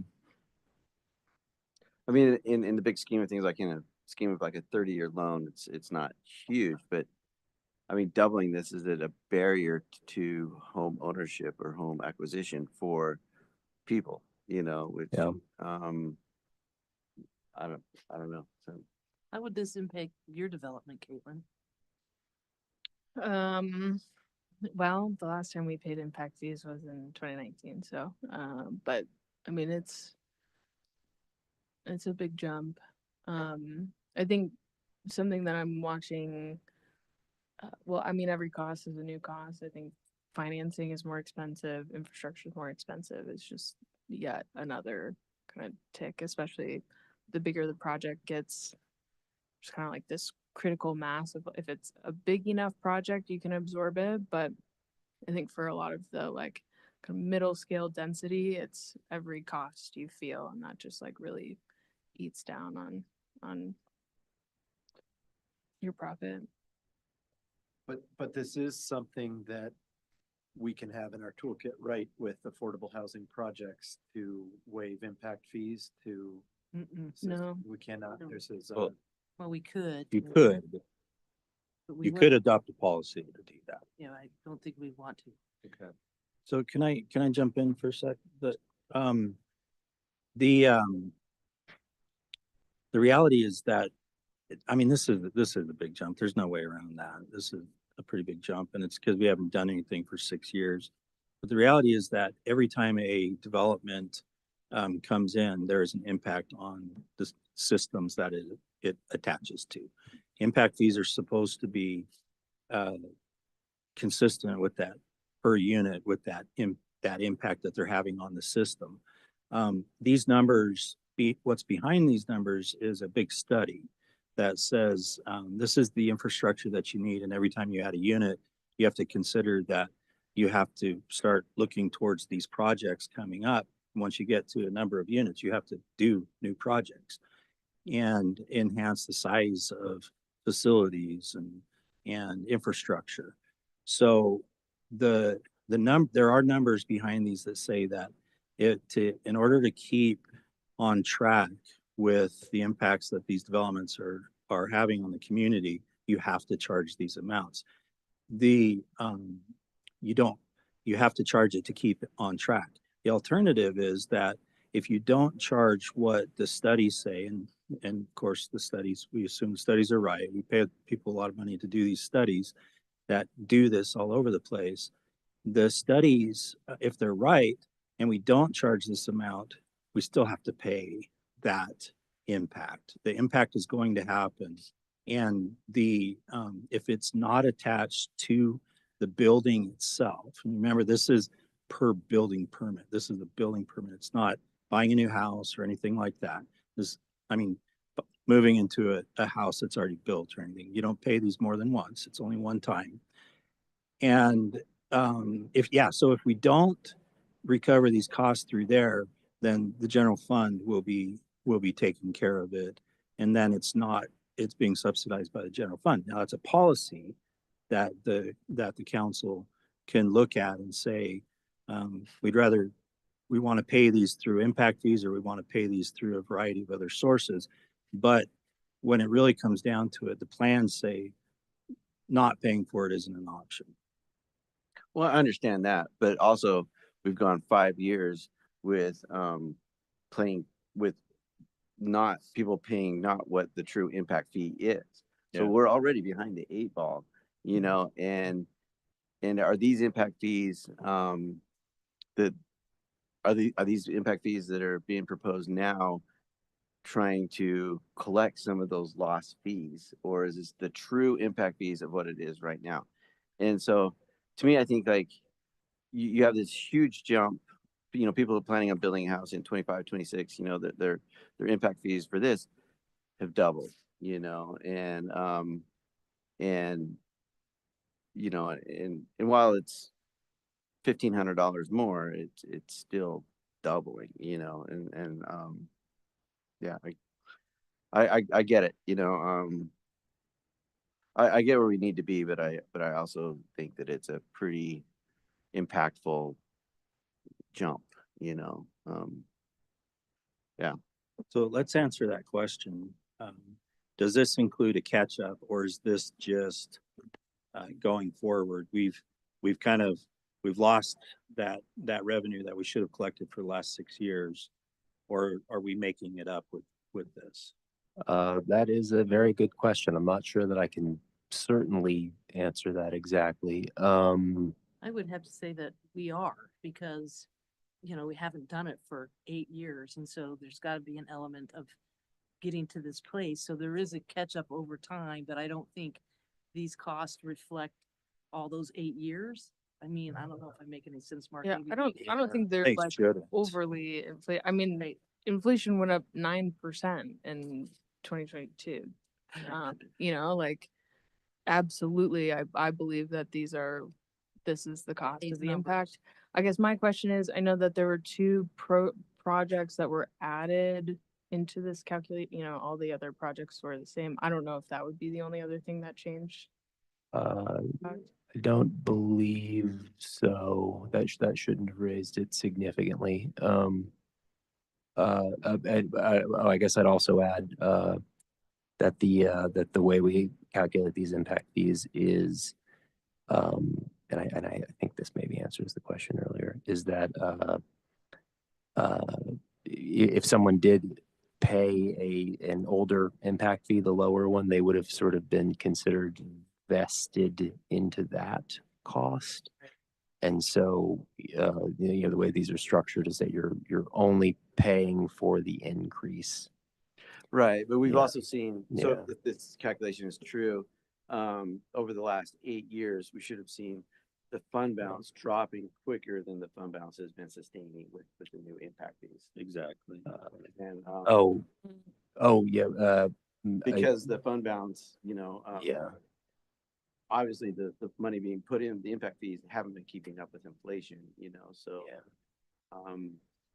So theoretically, we should be. Yeah, and there's two ways you can make up that difference. I said general fund before, but actually sewer fees is the other way you can make up that. And Um, You Pa- just- part of that is, oh, sorry, part of that is also that, we're not necessarily doing all the projects that we should be doing.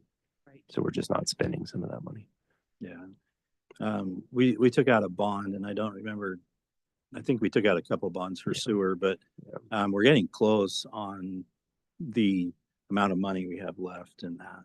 And we still have several projects left to do, which is what made the TNC project so appealing because it could potentially pay for $7 million of sewer infrastructure that the community wouldn't have to pay for. There's a few things you can do here. You don't have to approve this tonight. There's other options that you can do that we can talk about more if you'd like to, but you can also approve it effective date down the road a little bit. There's several things that you can do. I don't think I think the numbers, they are what they are. So we're just presenting you what we're being told are the facts. How you implement that, there's several ways you can do that.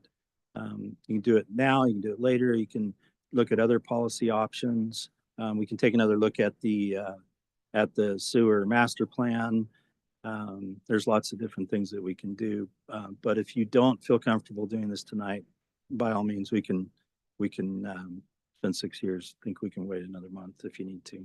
And I would encourage that we consider this tonight because we've waited so long and it's time for us to kind of just bite the bullet and do it. That would be my suggestion, but it's your call. I mean, we don't really know. I mean, you're talking about other policies. I mean, that's like a whole nother conversation. So that would be my suggestion, but it's up to you guys. 'Cause I don't know what these other policies are. Well, I was more talking about just if you wanted to take some time. Policy I was thinking of is implementing it over a period as opposed to it going into effect immediately. I think sometimes you just have to pull the Band-Aid off. Right. I don't think anybody sitting up here was here in 2018 when the old water treatment plant was still online and limping along, and we kept getting waivers from the DEQ, I believe. We were out of compliance for so long, and that's what will happen if we don't approve these things as they come to us. We've already waited longer than we should have, and I don't want to be sitting up here and having to scramble to open a new portion of the water reclamation facility. Any other comments for Mark or questions? No, I guess going back to, I guess, rounding out my full thoughts about housing, impacts to housing. I mean, I agree. Impact fees are real things that the city pays for. I think that we had similar conversations about doing the property tax that was really painful. We know that has really hard impacts, but we also have infrastructure that needs to be worked on. I think that's a goal of the council. I think impact fees are real. I think if we were to talk about policies, something that I think that impact fees are painful because they're upfront, kind of like pre-development costs. So if we're wanting to talk about policies, I think it'd be like a deference of impact fees until CO, or like, trying to figure out other ways to collect impact fees later. What that exact mechanism looks like, I don't know, but I think if we are interested in talking about policies about how to lessen the blow, I don't think we can or should waive impact fees. I think talking about how to get creative about the timing at which they're paid would be the route that I would want to go for that. But I agree. I mean, we're not going to change the numbers. I think that the numbers are what they are. And if we put this off, 2026 rate is still going to be the 2026 rate. So if we pass it now or in a month, the schedule is gonna stay the same, so. Any other questions, comments? All right, I'm gonna have the open public hearing. Is there anybody from the audience that would like to speak? No? Okay. Are you sure?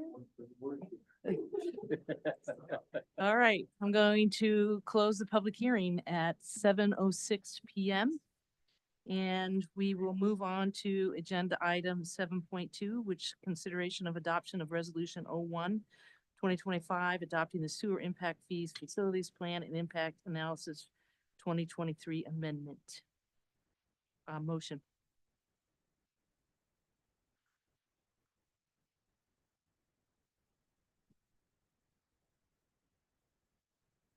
I know you guys were not pausing to not make a motion. You're just trying to find it. Trying to find it. I move to approve resolution number 01-2025, adopting the sewer impact fee facilities plan and impact fee analysis 2023 amendment.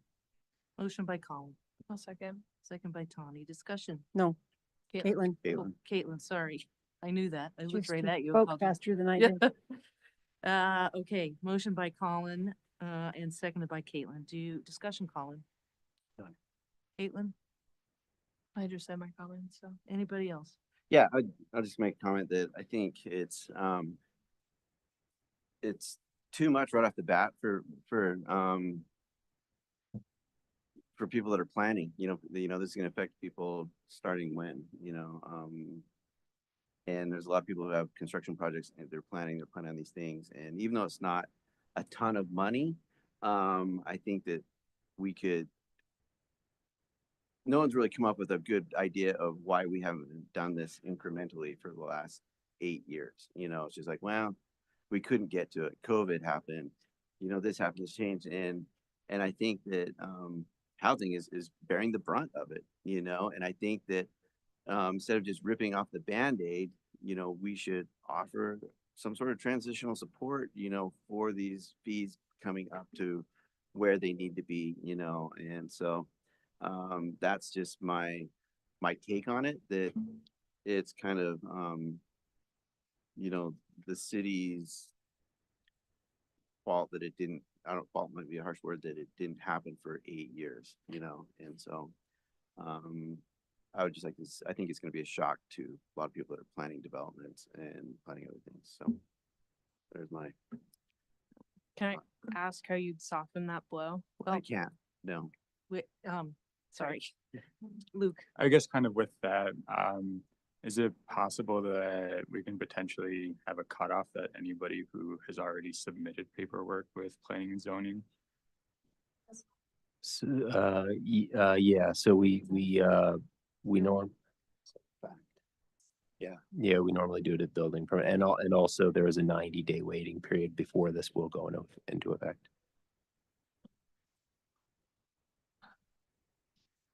Yeah. So essentially, there's 90 days before this goes into effect. So, and anybody that has a permit now, or puts a permit Yeah. now would be at the old rate. Yeah, we don't typically surprise people. Anybody out with there these wants to things.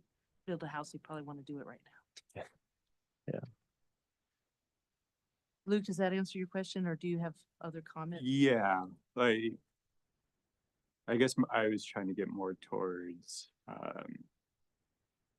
people still in the planning phases and not necessarily like we're applying for a permit to build. Cause yeah, 90 days seems like a lot, but I guess I was thinking if like there's already been like documentation submitted to the planning department or something about a development, if like they can get grandfathered in at that. But I think ultimately at that point, we're just like carving out weird caveats for like unique situations, whereas this 90-day period is a bit of a built-in kind of grace period. Right. Caitlin, did you have anything you wanted to add? Well, I guess it was a question back to Jason about, I guess if we were to add this, I'm assuming the 90 days is from state code. Mhm. So within that 90 days, like what can be done or what would you want to Yeah. see to? So I was gonna say, like, I just thinking out really quickly, like maybe this year it goes up, it's gonna go up about $1,500 or something, for like soon. Maybe this year it goes up 750, and then next year it catches up with the other 750 to take it up to where. That's just throwing it out, because there's a lot of contractors who, this adds up, and it shuffles down, if they're gonna do. Anyway, it's a big jump. Any other discussion? I'm gonna call for the question. Motion made by Colin, seconded by Caitlin. All in favor, say aye. Aye. Any opposed? Aye. Okay, nay. All right, we've got, Jason Taylor opposing, and so the motion passes 4-1. Thank you, Mark. Thank you, everybody. All Hey, right, Mayor, yes, since we had it wasn't a unanimous vote, we need to do a roll call vote. oh, thank you Just for the record. reminding me of that. Thank you. I haven't read the rules lately. All right, so we'll do a roll call. Caitlin? Aye. Colin? Aye. Tawny? Aye. Luke? Aye. Jason? Nay. All right, motion passes 4-1. Thanks, Nathan, for keeping me on my toes. Okay, we have Recreation, Arts and Parks Tax Advisory Committee, project funding recommendations for the 2025 cycle. And Patrick is going to be here. And Colin, who's our representative, we'll start with you, Patrick, and then Colin, if you have anything you'd like to add, that would be great. You've got in your packets, the list of projects that the RAP TAC is recommending with the recommended allocations of funding. That's correct. Thank you, Mayor, Council. Here to present the recommendations, as the mayor just noted, for the RAP TAC 2025 grant program. It's an 80-20 split. There was $210,169 requested from 22 separate organizations. We had, with the 80-20 split, 83,000 available to allocate this year. You guys, as was noted, have the sheet in your packet outlining the request amounts and the recommendations for funding based on the scored criteria. So if anybody has any questions. Colin, I'll start with you since you were on the committee. Just a big thank you, Patrick, for running that meeting and coming in to this. And I feel like these community grants are a really important component of the RAP tax. So I'm excited to see this program continue. There has been a lot of discussion since about just improving the system, and we will continue to try to improve and evolve this process. So yeah, thank you very much. Thanks, Colin. Any questions from other council members? Patrick? I do. Okay, go ahead. Can you explain, I guess both of you explain a little bit about how the ranking works, kind of looking through it, it's clear to me that it's not strictly based on total score / I'm also wondering how you guys kind of decided amount awarded versus amount requested, like how some of those decisions shook out in a general sense. Sure, yeah, I think mostly, and maybe not to the point, to the exact scoring amount, but essentially the lowest four, it was recommended that they not be funded just based on criteria.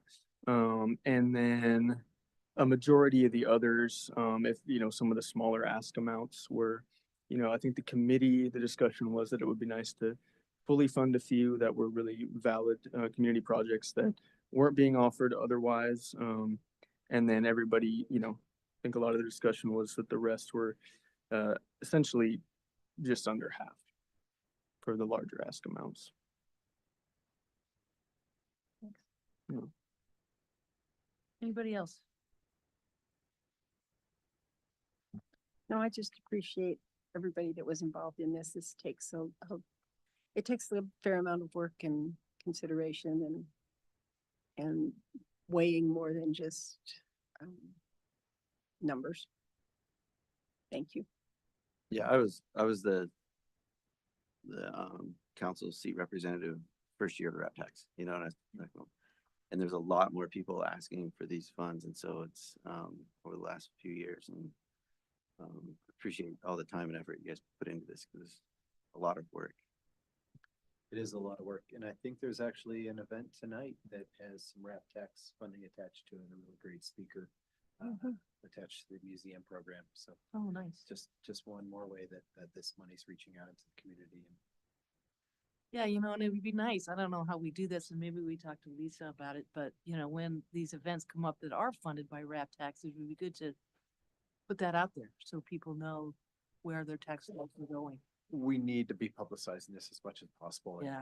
And then when we are able to fund some bigger projects, some bigger infrastructure projects with this money, it's going to be really important to demonstrate that to the community. Yeah, I think that would be great. Anything else? I think I was gonna ask, are all these events taking place within the Moab City limits? They are, that's one of the stipulations. Okay. That's one of the guidelines. Mhm. All right. Yes. And that's something that is very strictly adhered to. And there've been, even when there's been some gray area events have been cast out of that. Oh, okay. Nice. All right, motion to approve the RAP TAC consideration or recommendations for the project funding for 2025. I'll move to approve the RAP tax recommended projects and funding amounts for the 2025 cycle totaling $83,000. Thanks, Tony. Second, I'll second. second by Luke. Discussion, Connie. No. Luke? No. Anybody else? All in favor, say aye. Aye. Any opposed? Motion passes 5-0. Thank you, council. I really, again, would reiterate how much we appreciate the committee and the work that they do, and how I think this council's done a really good job at honoring the committee's recommendations. I hope we continue to do that. Thank you. Okay, thank you. All right, last on the agenda is a consideration of approval of a letter of support for Senator Curtis congressional legislation for the UMTRA Project Transition Act of 2025. What this is a letter supporting Senator Curtis's Moab UMTRA Project Transition Act. And what that is it's congressional legislation that would transfer the property once closure from the Department of Energy out north of town, and that it's transferred to Grand County. In March of 24, you all approved a resolution that wanted it to be a jointly owned parcel once it was closed, but after discussion with the senator and others, we felt that right now it's in the county. That's the county jurisdiction. At some point in the future that may change, but at this point it is in the county. And so it was a much cleaner legislative approach to have it go directly to the county. You also did pass a resolution in October of 24 that we agreed, the county and the city jointly agreed to collaborate on the future development of that site. And so we feel like having the property go, and we don't know if this is even going to pass. Remember, it's Congress, and this is going through the congressional, it has to be voted on. It's going to be its own separate bill. We initially thought it was going to be packaged into something else, but it sounds like he's going to have it as his own. So not sure if it's even going to go anywhere at this point, but if it does, I think we would like to support the senator's recommendation for it to be transferred to the county. Any comments or questions? Jason, do you have anything you want to add? No, I think you said it perfectly. Okay. All right, I'll ask for a motion to approve, and then we will send this letter, once approved, to Senator Mike Lee, Representative Mike Kennedy, and to the Grand County Commission.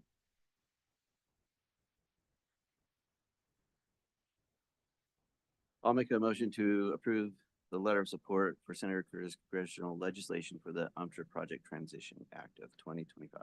Motion by Jason, second. I'll second. Second by Luke. Discussion, Jason. No. Luke? No. Anybody else? All in favor, say aye. Aye. All opposed, motion passes 5-0. Great, thank you. And I'm assuming this letter's in my packet. I'll get it out. Get it sent out. So lastly, I kind of switched up the mayor, council reports and the city manager update. Usually we have Michael go first, but I thought since we ended on our Washington DC trip with, our work with Senator Curtis, that Jason and I could kind of update you on that trip to Washington. So I'm gonna start with Jason and we'll kind of piggyback and then we'll go around for your guys' update and then Michael will chime in. So Jason. All right. We walked. And we walked. There we were. We walked. This was a really good trip out to DC. The mayor and I were able to attend the first part of the week, the NLC, the National League of Cities and Towns Convention, which was about 3,000 people from cities and towns from all over the United States. And it was absolutely amazing. It was in the Marriott Grand Marquis. I've never been to a bigger hotel in my whole life. We were six stories underground in these big convention things. And it was just interesting hearing people talk about what is going on in their cities and kind of like the struggles that they're having after being there, I felt really good about where we are as a city. I feel really good about how we as a city, we work really good with our residents. Our residents work really well with us, and where we are as a city in the United States. There was cities that we're really trying to figure out economic growth. Like they had no economic growth. People where you had the mayor who was also the police chief, who was also the treasurer, and stuff. And then to places where the city council people in these cities are so big, they had 4 administrators, just each person, and stuff. And so just across all walks of economic diversity and everything, it was incredible. Towns that had 20,000 people. There's one guy I talked to who had 20,000 people in his town. They had two linen mills in their town that went out of business. Now there's 1,200 people in the town, and they're trying to figure out how to restart their economy, what they can do, and stuff. And then being able to listen to a lot of people who are super smart, talking about legislation that's coming up, such as making it so that bonds are taxable, and that if this were to pass, this legislation were passed that made it so that bonds are taxed, how drastic of effect that it will have on cities and towns and villages. Everybody called villages. I was like cities, towns, and villages, and that it was like an $8.6 billion it would cost residents in all these towns about $8.6 billion. And it would take a town like ours, and if we were having to pay taxes on bonds, it would drastically reduce what we could do to for infrastructure and to get things done. And that's huge. And so there was one day where we spent the whole day, going and seeing our delegation. And that was one of the key things about that. Yeah, before you go on to that, I just talking about the conference. We attended a variety of there's all different sessions. One of them was on housing, which was really, really interesting. There's, some concerns about housing for affordability. The USDA is an issue that we need to be paying attention to. We also were in that small cities council, and we learned, and I bet nobody knows this, that what's the percentage? 86% of the registered voters live in a town with less than 50,000 people.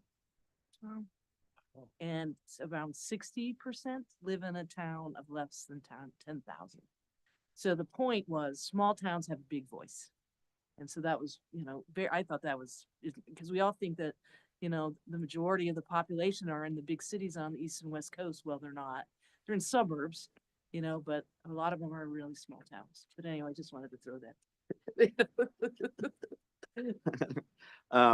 So yeah, and then going back to, it was just was incredible. Just, talking with people from these other areas, and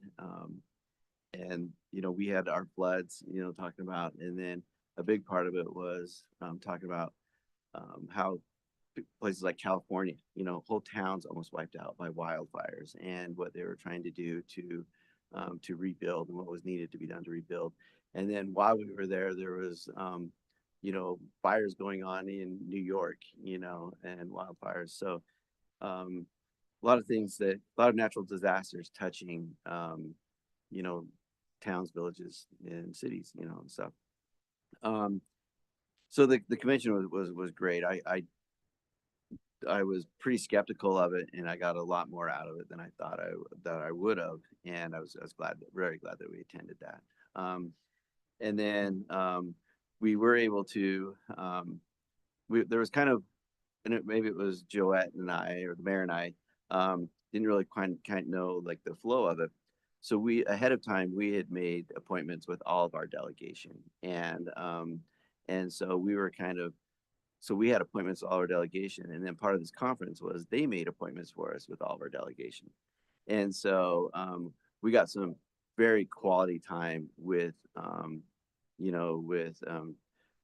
Congressman Kennedy, Senator Curtis, and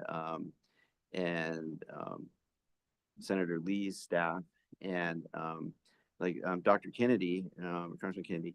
We met with him 3 times, and we probably spent a good 3 hours with him. And then one evening, they had everybody from Utah meet at the Capitol and get a Capitol tour. And so we got to spend a few hours with him that night as well, getting a tour of the Capitol. And other people got a tour with Congressman Owens and Malloy, and everybody like that. So it was really good to be able to just spend kind of a casual evening with our congressman and talk to him, while we're taking this tour, and then also be back in his office 3 different times talking about things that were crucial to us here in Moab, which included flood mitigation, and what were some other Houses Act. Yeah, the Houses Act, and some other key things that we're going to be dealing with here, and also looking to the future, and stuff. So there were some great relationships that I think were built on this trip, and we were able to talk to a lot of different people within our delegation about Moab, and I think that they were pretty impressed that we were there and that we had a lot to talk about, which was great. Mm-hmm. And then I think that's Well, we met with Park Service, with Michael Caldwell, who's the director of planning and facilities for all of the Park Service. So that was a very interesting meeting. He actually lost 22% of his staff in 24 hours. It was pretty devastating for the federal agencies back in Washington and Washington, D.C. itself, because a lot of people that live in Washington don't necessarily work for the federal government, but they have contracts. And so all those contracts went away. So a lot of people are losing their jobs in Washington. So that was kind of hard to hear, but our meeting with the Park Service was good. We were primarily focusing on the connection of water and sewer to Arches, to see how that's going. That's going to really count on Great American Outdoor Act funding, and if Congress decides to continue that funding. If they don't, I don't think we're going to be moving forward with our project across the river. And then we also I met with the Department of Energy, with county representatives who were there. This was whenever there is a change in administration, and particularly with a different party, all the political appointees and every agencies change. And so we got to meet with 2 people fresh off the boat. One of them started 2 weeks before we got there, and one of them started 2 days. Had no idea about the UMTR project. And in fact, the environmental management team at the DOE, a lot of them were at a convention, but all the political appointees weren't even there yet. Probably have to go back again, because we want to keep this UMTR project in front of the Department of Energy. So the first they ever heard of it was us. And so I think that's really important. Not a lot of people are back there talking to the agencies right now, so it was good for us for them to hear, this project, and we need to continue the funding to get it closed. So that was really good. You didn't participate. You went to the Department of Transportation. to Yeah, talk about- Commissioner McCurdy and I had the opportunity to spend an hour to go down and talk to the Department of Transportation about the essential air service and talk to them about what we could do to make air service better in and out of Canyons Regional. And so we probably were there for probably a good 45 minutes to an hour and had some good conversations on kind of the future of essential air service and what we can do as a city and county to make it better. So we got some really good tips and insight on that. Joette, the current funding from DOE for the UMTUD project is good through September. 26, or yeah, through September of this year, because they passed away. We were back there, they were going through the continuing resolution, the budget process. So it was pretty hectic, even with our congressman. Felt really great that, we were able to meet with them so frequently and face to face. I mean, we met with Senator Curtis, Senator Lee, and Congressman Kennedy face to face several times. Senator Lee, we just were in that one meeting at the end, but we met with this deputy chief of staff for an hour. So we had tons of time. But yes, I feel comfortable in what we heard from our delegation, that 67 million that is currently allocated for the project, it will definitely continue through September.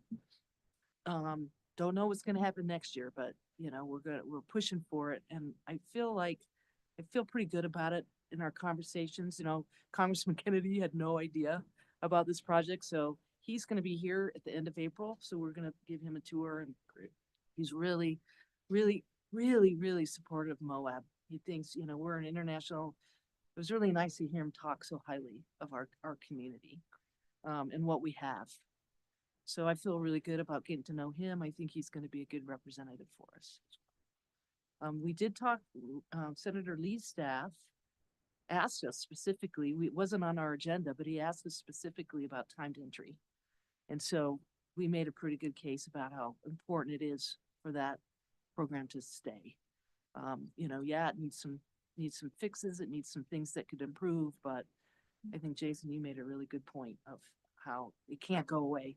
Don't let it go away. And Senator Lee is the chairman of the Natural Resources Committee that oversees the Park Service. Great. So it was good to get that point across. Hopefully, we won't see any changes there. Well, that it's not a perfect system, and we all kind of realize it's not a perfect system, but that we need to keep working and trying to refine it, make it better, stuff. Yeah, and so we primarily, our focus was the UMTRA and funding for flood mitigation. So that when we met with our delegation. So I think it was a lot of work. We were really busy. It was very productive, and I think we should plan on doing that every year. We are a member of the National League of Cities, and I think it'd be great for all of us to have an opportunity to go back and meet with people from other communities and hear what they have to say, and then meet with our delegation at the same time. So what else do you have, Jason? I think that's it. Do I have more? Well, did you do anything else? Besides go to Washington DC? I'm sure you did. I walked. We did. How many miles did we walk? 40, 37 Yeah, miles? 40 miles. We were able to break away and the Capitol tour was pretty neat, Our feet with were- our delegation were and stuff. tired. So trying to think of, yeah. It was a fast and furious trip. So Michael, I had Michael, because this municipal bonding situation is serious. I mean, this could be awful. And this is a congressional funding thing. And we did it came up because one of the cool things that we did was we were with the Utah League of Cities and Towns. They were there. There's about 100 representatives from Utah there. So we got to meet with people around the state. I think was really good. So not only did we meet with people around the United States, but we also met with people within our own state from cities and towns. And so they were really on top of this municipal bonding thing. We just learned about it. We're like, what? I had no idea what it was. And so we got some information, and I had Michael look through it because I wanted to make sure, that we have a clear idea and advocate for it not to happen. Senator Lee did kind of indicate that he didn't think it would, but you never know. So Michael, could you just give us a brief Sure. synopsis of what that is? Sure. I'm learning about this too, but so basically about 90% of all public infrastructure projects are done through municipal bonds. Municipal bonds are issued and people buy those and they get a certain amount of interest income off of buying those bonds. They don't have to pay taxes on that right now. If they do have to pay taxes on that in the future, there's no incentive to buy municipal bonds. So basically the public municipal bond market will just go away. And what this means is that cities will pay higher interest rates. It'll cost us more money to get loans, and we will, the only way to pay that is through taxes, through public money, you know, the funds that we get from the public. So Utah League of Cities and Towns says that Utah issues about $3 billion worth of municipal bonds every year. And there might be some nonprofit bonds and things like that in there as well. If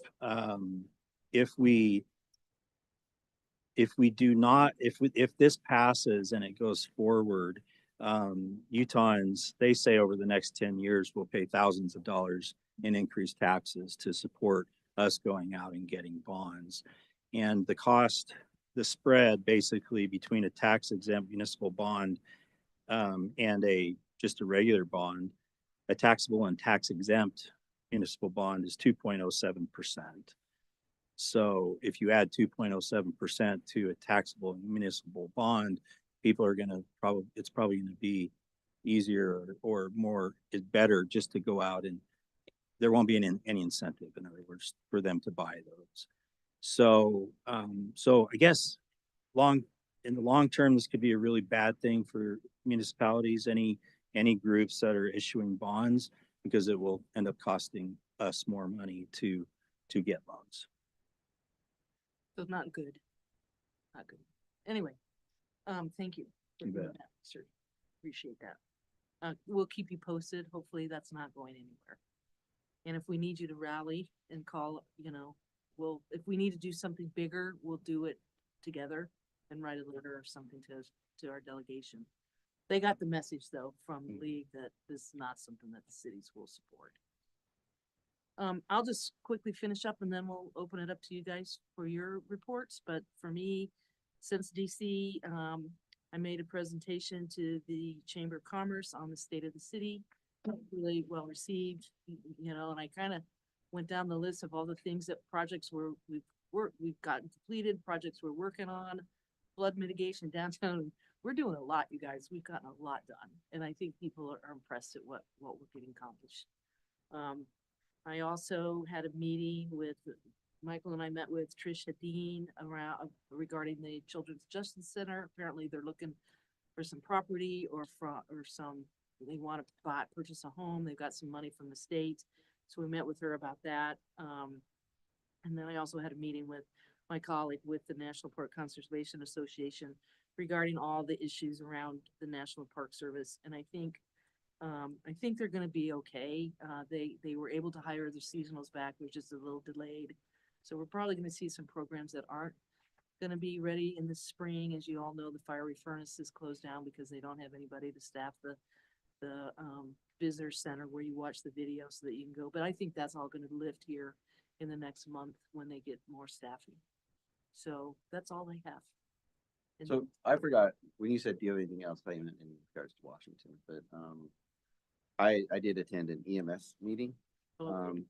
which I think EMS, I don't know if you guys are aware of EMS and what's going on with EMS, but kind of the big thing is that EMS is running out of money. You know, call volume's down, costs are up, you know, and they're kind of in a position where they thought that they were going to be out of money by April 15th, and they're looking at ways to try to bring in more money or try to get more money. And they had a meeting last week where they approached the county commission and asked the county commission for $350,000. You know, because there's kind of this lag in EMS where they bill insurance companies and with, and with the tax, everything's probably about 3 months behind. So starting in July, they're kind of getting, funds that were collected or billed in, March or April, so they're trying to figure some stuff out there. They did go to the commission. The commission did approve $350,000 so that EMS can keep picking people up, and then there's some discussions about what they're going to do to reduce costs, and I think that's going to be a kind of a broader discussion for the community as to what that looks like, if it means how they change things or dropping some services or something like that. But I think everything's kind of on the table at this point, and as well as seeing how many people come to town and get hurt the next little bit, and how many calls do they go on, because everything's based on that. But can I ask a question about that? And I know you and Yeah. I've talked about this, but Tawny's here. The Healthcare Special Service District loaned you guys some money last year. Have you had any chance to follow up on how the EMS district intends to pay that back, or if there's anything that we need to do with the district to make sure that I don't. I think that a lot will be, kind of come out, when, in the next few months, to see if, call volume picks up and where call volume is. But I know that it has been talked about, but I have not heard, what the plan is as far as that debt to the Healthcare Special Service District. And then, I know that so then they made I'll throw this out there. They made when they made the pitch to the commission, I went to that meeting, and a lot of people on the commission, were like, well, maybe the city needs to be pitching in for this. And I don't know if that's going to go anywhere. I was just sitting in the audience, as this was being said. And so it'll be interesting to see what happens with that. And I think that we need to, that will be something that we have to kind of deal with and explain, kind of the broader, funding of, the Moab City residents are paying for it, because we are, Grand County citizens and Grand County residents, and so we are paying for EMS as much as people who live out in the valley are, so it'll be interesting to see where that goes, but that did come up in the commission meeting. So that's all I have. Sorry about that. that's okay. Sorry, we're kind of hogging the show tonight. But we'll go to you, Colin. Why me? Yeah, well, no, Thank you for going to Washington DC and representing us. Appreciate that. It's been a long time since we met. I had a meeting with the mayor. I did have that RAP-TAC application review meeting that we talked about earlier. Around the 10th, the non-motorized travel management plan, the RFP went out. We hosted a question and answer, and have received 3 really beautiful proposals that we're now reviewing. And so that's going to be a really exciting complement or building off of some of the plans like the Unified Transportation Master Plan that came out a couple years ago.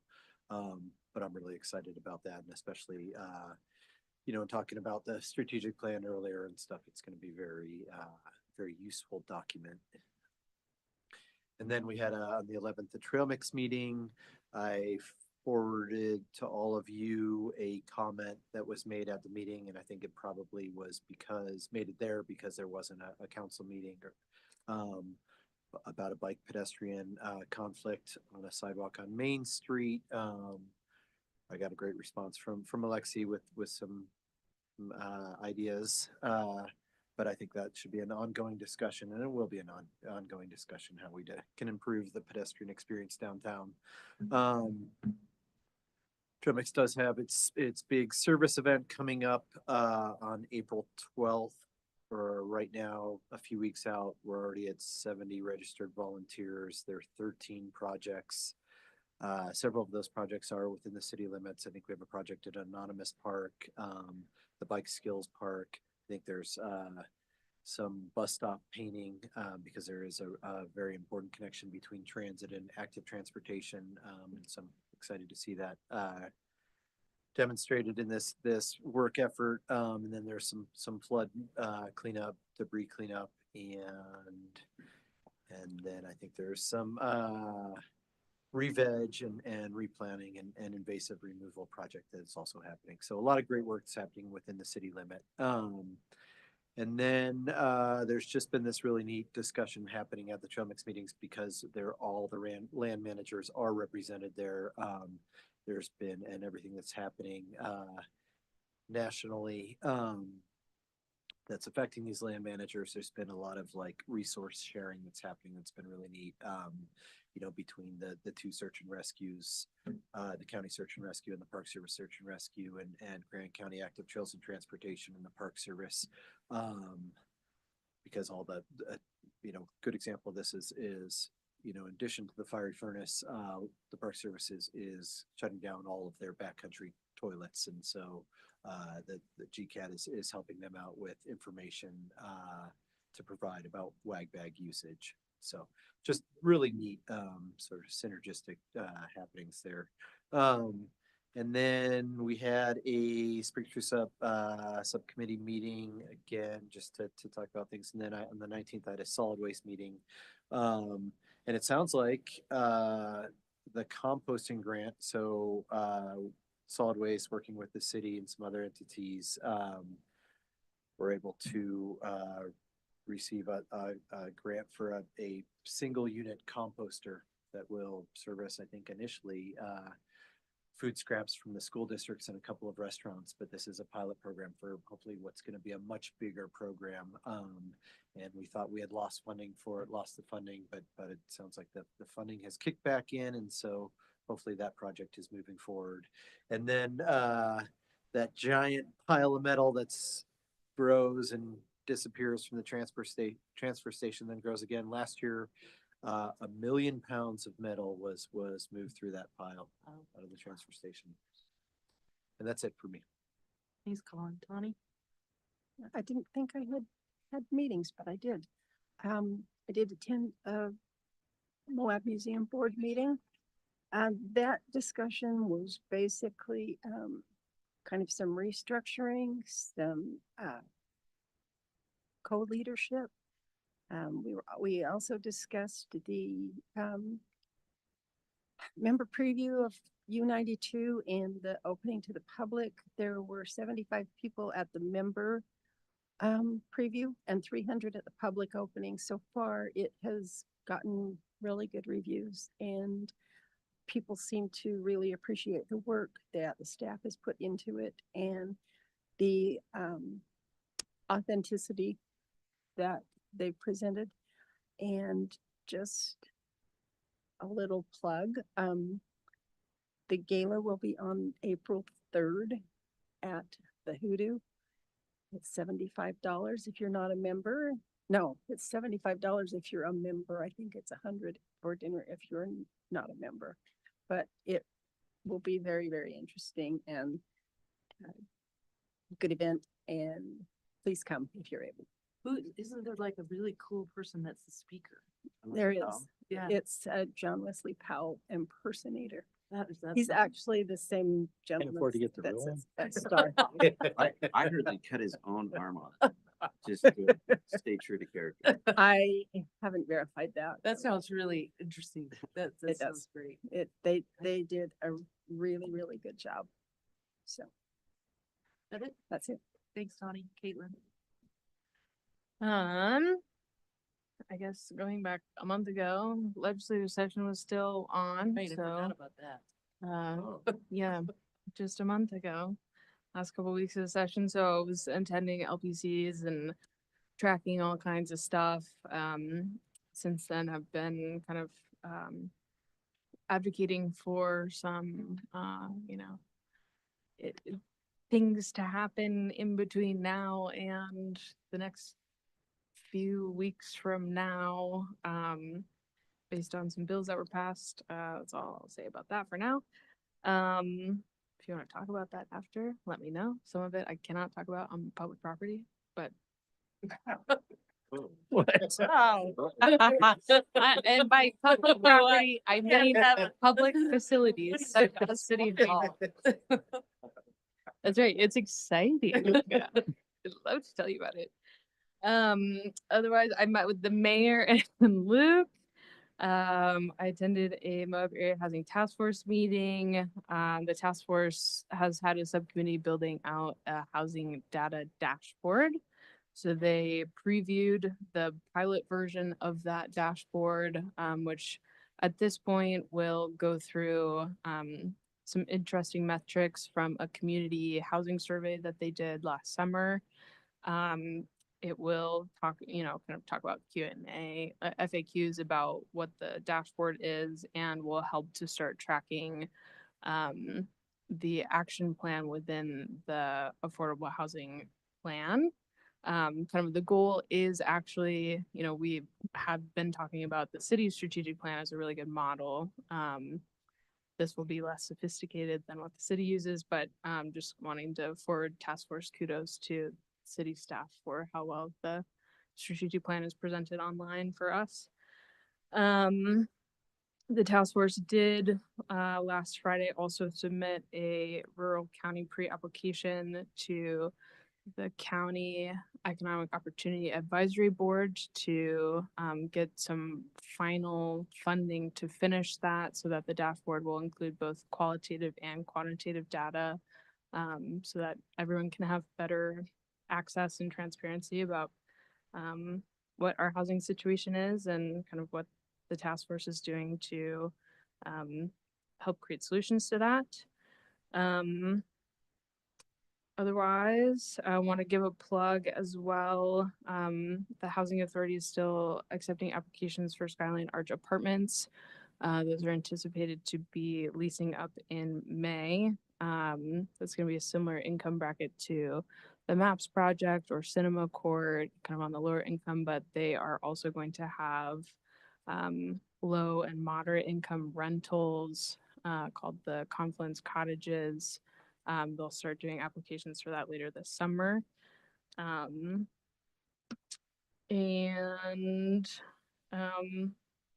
kind of a day late, but I did submit comments. Sorry for not including you, it's just timing. But submitted some comments to the state's draft housing strategic plan, their first phase.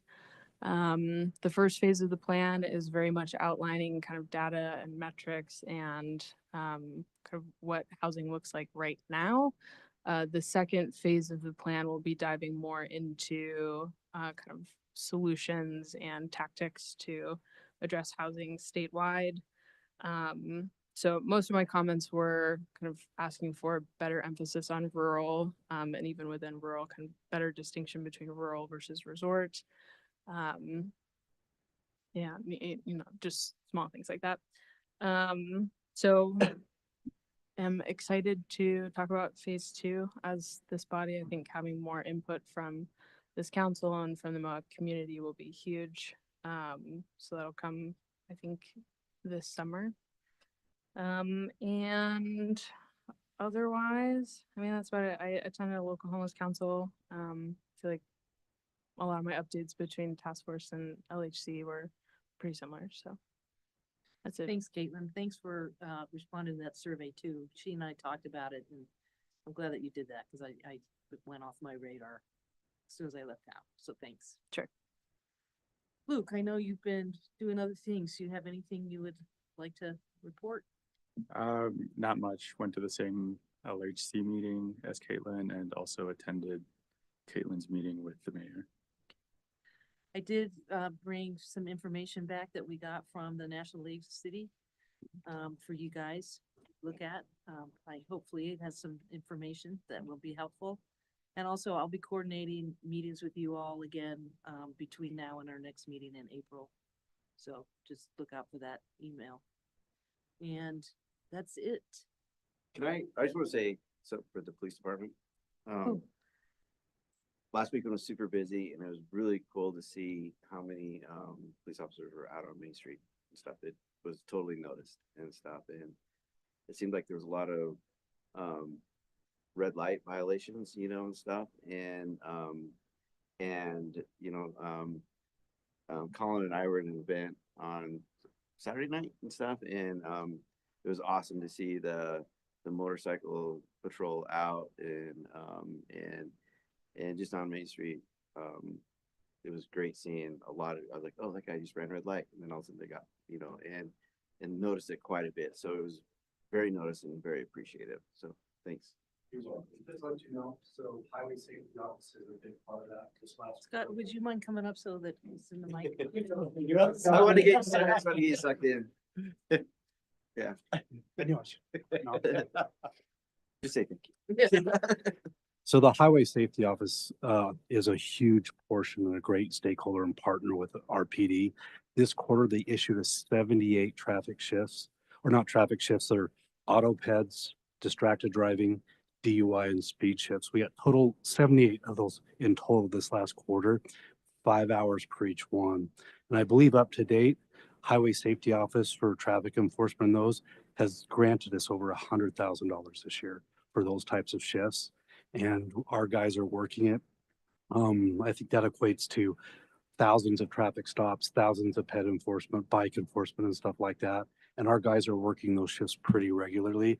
So we're hoping to continue that with the Highway Safety Office and the partnership that we have with them moving forward. So. Thanks. That's Yep. great. Thanks, Scott. Anything else, anybody, before I turn it over to our esteemed city manager for his update? Oh my God, I forgot. See, how much time do you have? You have 2 minutes. 2 minutes. It'll take me that long to bring up my notes. Just kidding. So I just got a few things. I met with Mark Tyner recently. He's this county administrator. Turns out we both like to eat lunch, so we're gonna catch up over lunch once in a while.